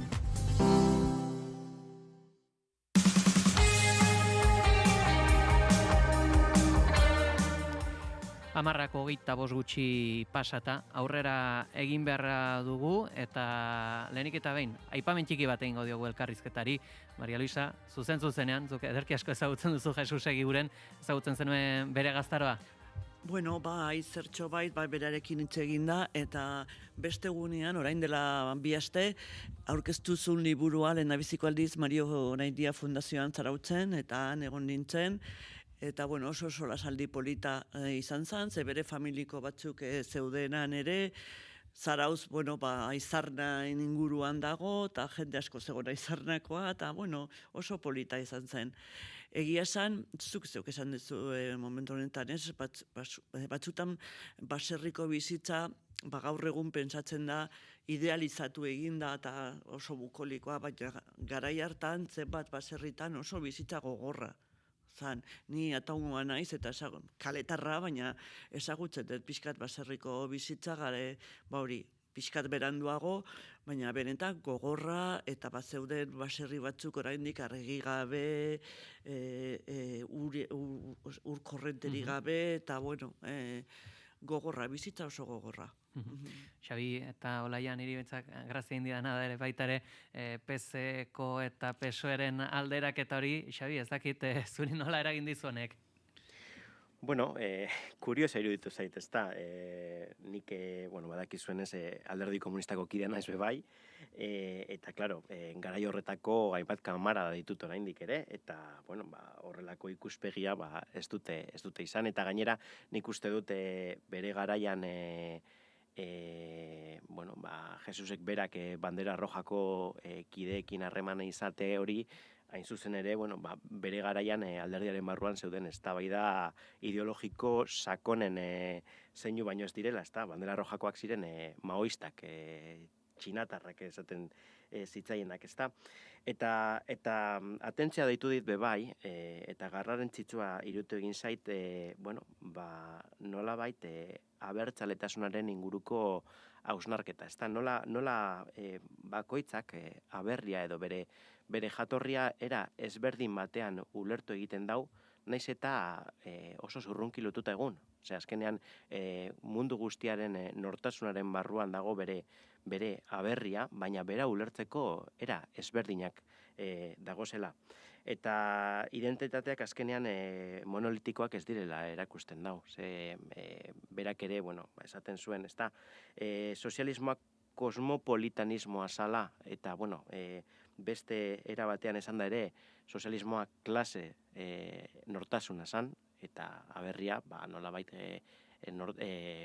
jatorri nortasuna, eta nola bere bizitza osoan zehar nik usteot bat eta bestearen ulerteko era ezberdinak uztartu egit dituen, eta horrela ulertu behar izan da, eta ulertzen da Jesus Irigurenen nortasun politikoa. Olaia, zuri galdetuko izut abertzaletasunaren puntuagatik, akaso alderdi batzuetan abertzaletasuna lehen lerrora eramaten da, beste batzutan pertsonaren araberakoa izaten da, baina agian ni behintzat baduan ikuspuntua da, aipatzena ciudadano del mundo naizela hori apur bat, puntu faltsu bat badaukala horrek, edo?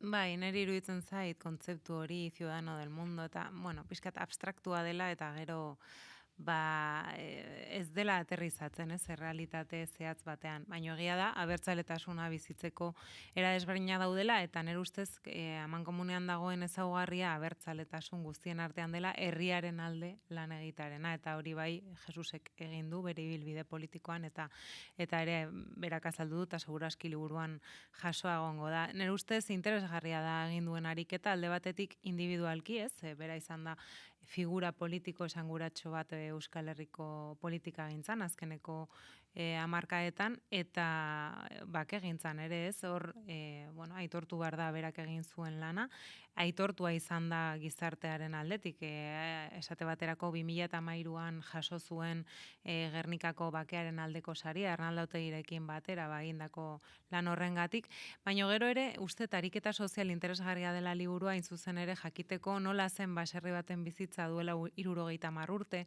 eta berak aipatzen zuen euskeraren gaia ere, zailtasun zituzten euskeraz bizitzeko, hezkuntza eskubidea izateko euskeraz, badakigu nola zegoen egoera garai horretan, eta seguraski kulturalki eta ohiturak mantentzeko ere arazoak egongo zirela, eta irekitzen digu leiho bat soziologikoki ikusteko errealitate hori, baserri bizitza, familian adingabeak nola zeuden hartatua garai horretan, hori, uste interesgarria izan daitekela bi ikuspegi horietatik. Izan da hau lehenbiziko kapitulua, aipatu digulako memoria politikoak ere idatziak daudela, beraz, aukera ere izango dugu hor bete-betean sartzeko eta aro garaikideko politika kontuetan murgiltzeko ere bereziki, baina aipatuko dugu eta lehen ere hitz egiten egon gera, antenatik kanpo, Madrilen giro politika, xelebre badagoela, ze bereziki, aste honetan guk naiz irratean ez dugu aipatu, baina esanguratxo izan dena da, El Mundo egunkariak Pedro Sánchez eta Jose Luis Zabalosen arteko WhatsApp mezuak argitaratu dituela. PSOEko idazkari nagusi eta antolakuntza idazkariaren arteko elkarrizketetan alderdikide ala tokian tokiko antolakunden arduradunei buruzko aipamena daude, baita ere gobernukideen inguruko kontuak. Margarita Roblesi pajara ditu zioten, eta Pablo Iglesiasi tratu txarren emaile ergel edota baldar.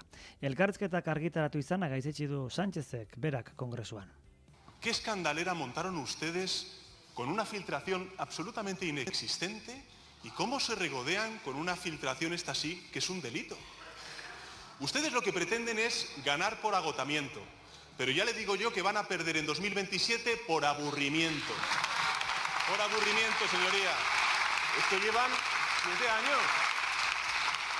Llevan ustedes 7 años con la misma estrategia, con una estrategia de judicialización de la vida política, de expansión de bulos, de desinformación y de crispación. Misma estrategia y mismo resultado. Ustedes en la oposición, entretenidos con las casquerías que les dan, y este gobierno mejorando la vida de la gente. Maria Luisa, pentsatzen dut, adierazpen hauek egin ziren bitartean, kongresuan bertan izango zinela, eta jakin nahi dugu, publikazio hauek alderdi sozialistaren baitan nolako eragina izan dute? Bueno, bai, zuk esan dezu munduan antxenengoen. Publikazioak nire ustez, bi ikuspuntu daude, alde batetik, publikazioak berak, bueno, ez dakit noraino diran hain grabeak ze horre esaten dana, bueno, denok esan dezakegu zenbat momentutan. Nire ustez arazoa ez da hori. Arazoa da edozein konversazio edo edozein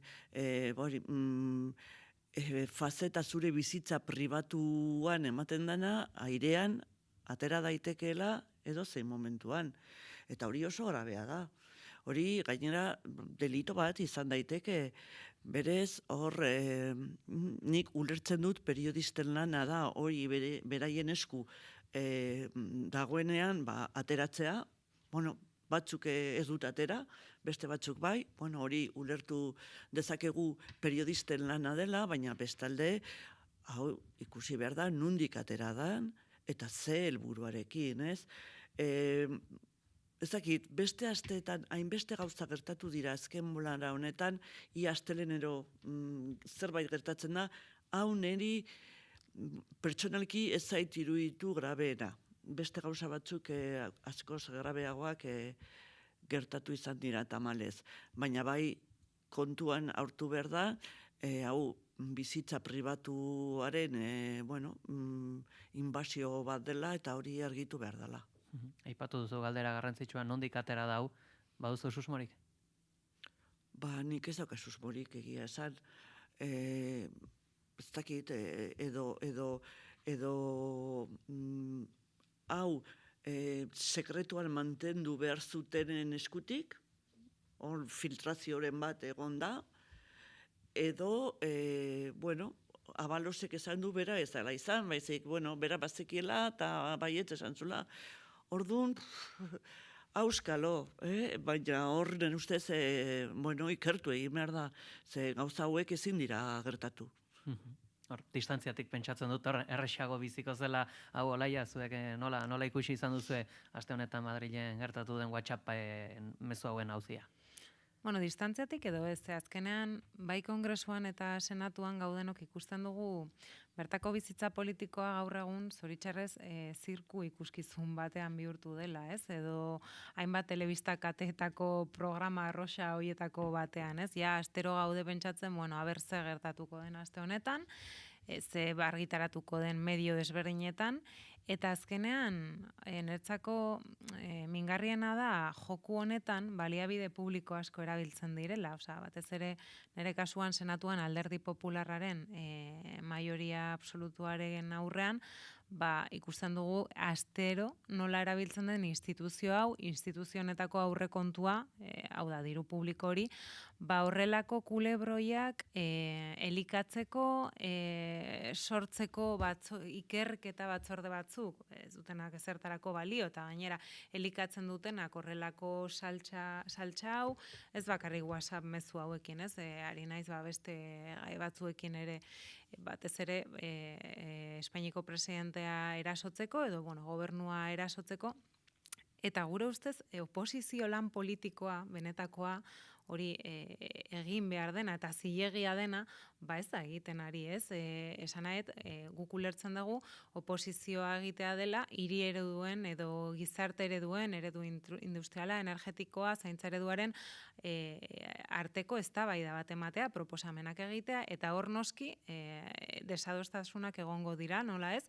Eta egon behar dira, baina horretan zentratu beharko ginateke guztiak, ez? Eta baliabide publikoak horretara bideratu. Baina hori ez da ematen, astetik astera gaude horrelako istorioekin.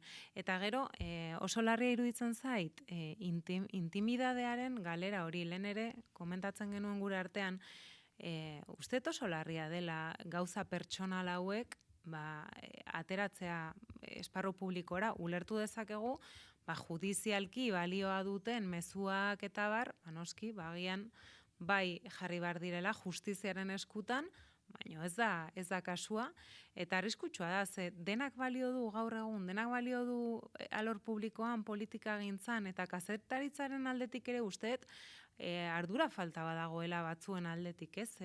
Bihurtu da hori, egunero zeinek botatzen duen hori, mezu larriena edo atentzioa deitzen duena edo, eta gero ere herritarrei zen mezu bidaltzen zaie honekin, ez? Gero, kezkatu egiten gara ikusten dugunean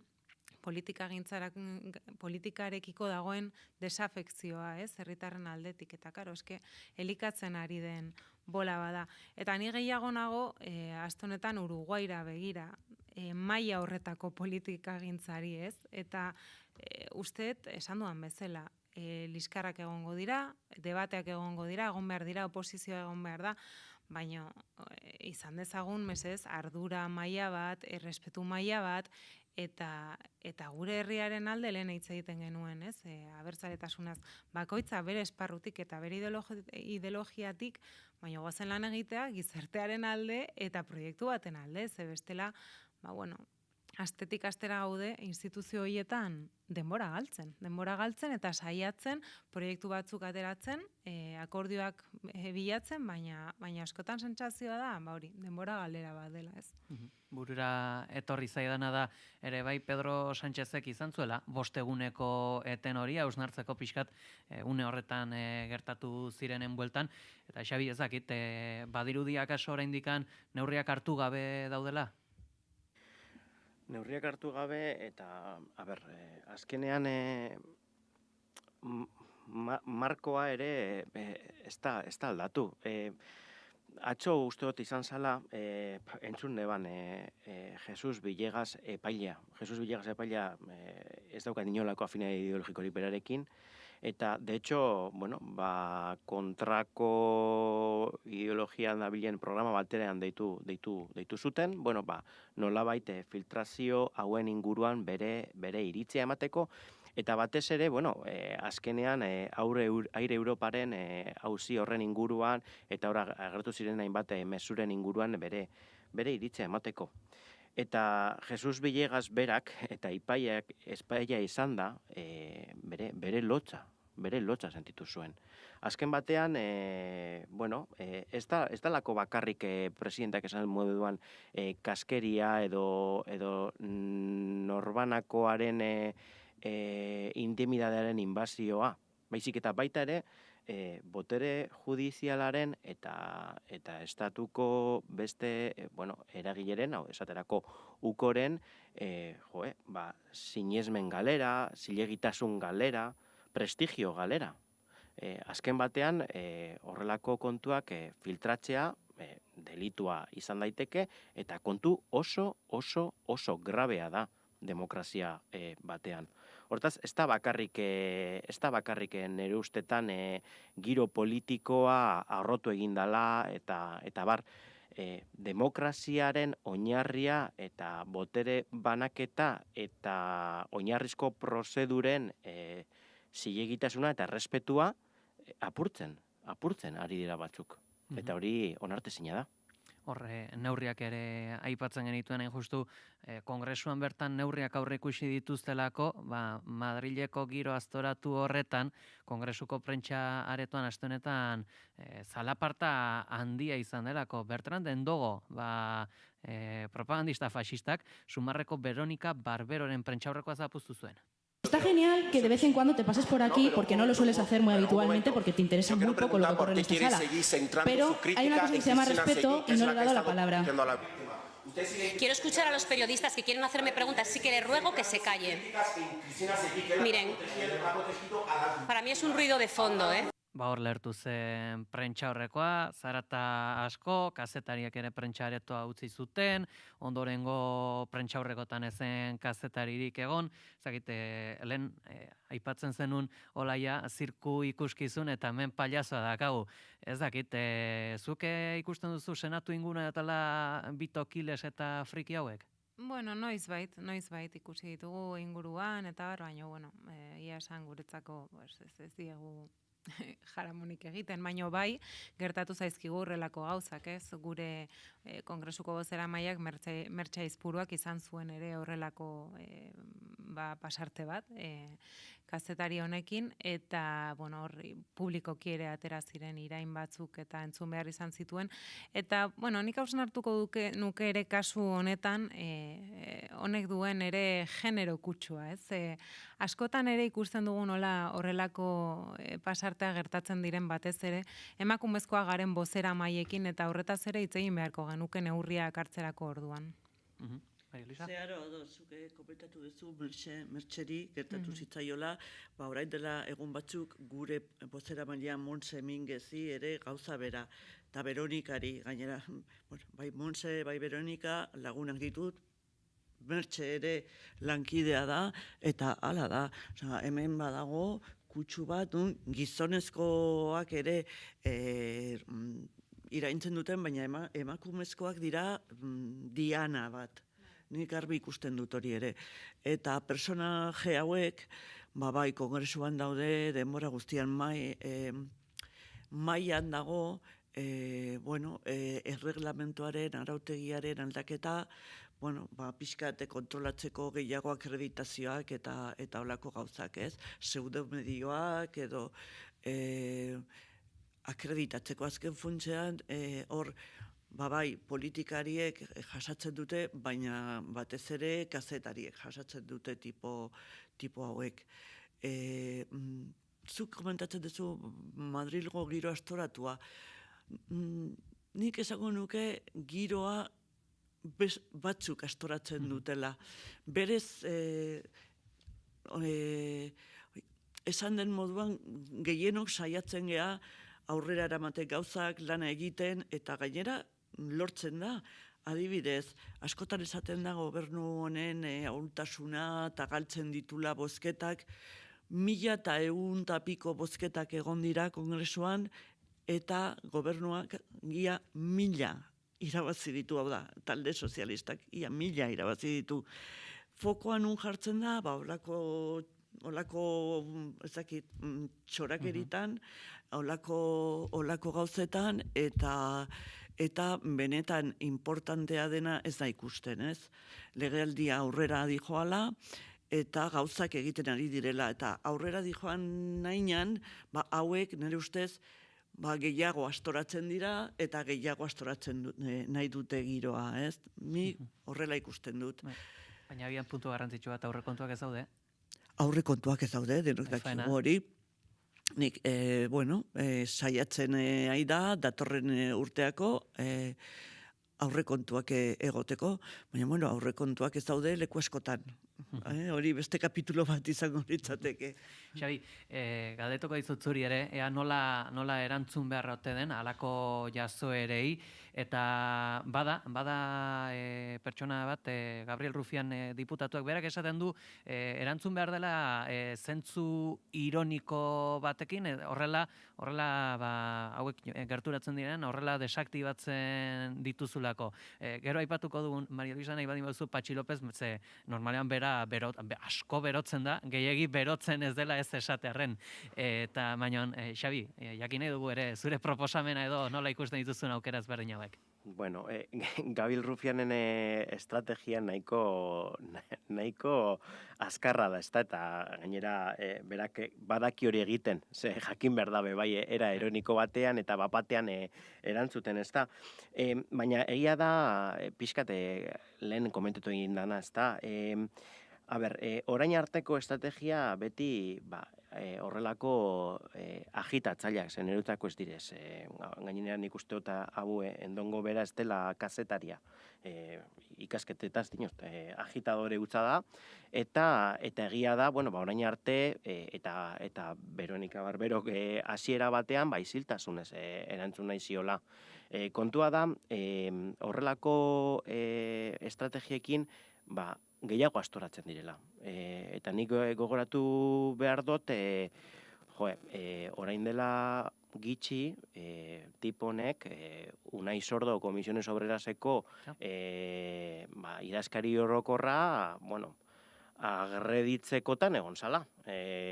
Kongresu baten sarreran, eta nahiko jarrera agresiboa daukala ez bakarrik egiten dituen galdera edo garrasiekin, baita fizikoki ere, oso. Eta azkenean hori da partidua galtzen ari direnaren erakusle. Horrelako jarrerak erakutsi behar dabe zenien. Orduan behar bada ironia erantzun egokia litzateke, batez ere eurek kontraesanak argitan edo erakusteko edo plazaratzeko, ezta? Ze karikaturizatzea hauek ere nahiko erresa dela usteot. Horrek, esan, lehena aipatzen zen, genuen saldu egiten duena ere badela, zalaparta hori, eta Patxi Lopezen kasuan, zalaparta bizi-bizia izaten da, asko berotzen da? Egiten duena Patxik da zalaparta hori erantzuna ematea, bera ez da zalaparta azten dena. Eske nik ulertzen dut, astero eman behar barimo ezu prensa aurre bat, eta astero aurkitzen zea horrekin, azkenian, aserretzen zea. Nire ustez, ez da beste aserretzea baizik oso irmo, bere jarrera oso irmo defendatzen duela, eta ez du utzi nahi jende hau, agitatzaile hauek, Xabier esan duen moduan, berarekin ateratzea. Nire ustez, Patxik dignitate osoarekin egiten du. Denbora gainera datorkigu, beraz, agurtu beharko zaituztet, Xabier Jimenez, Olaia Duarte eta Maria Luisa Gurrutxaga. Mila esker, goiz honetan gurean izateagatik. Eskerrik asko. Mila esker. Agur.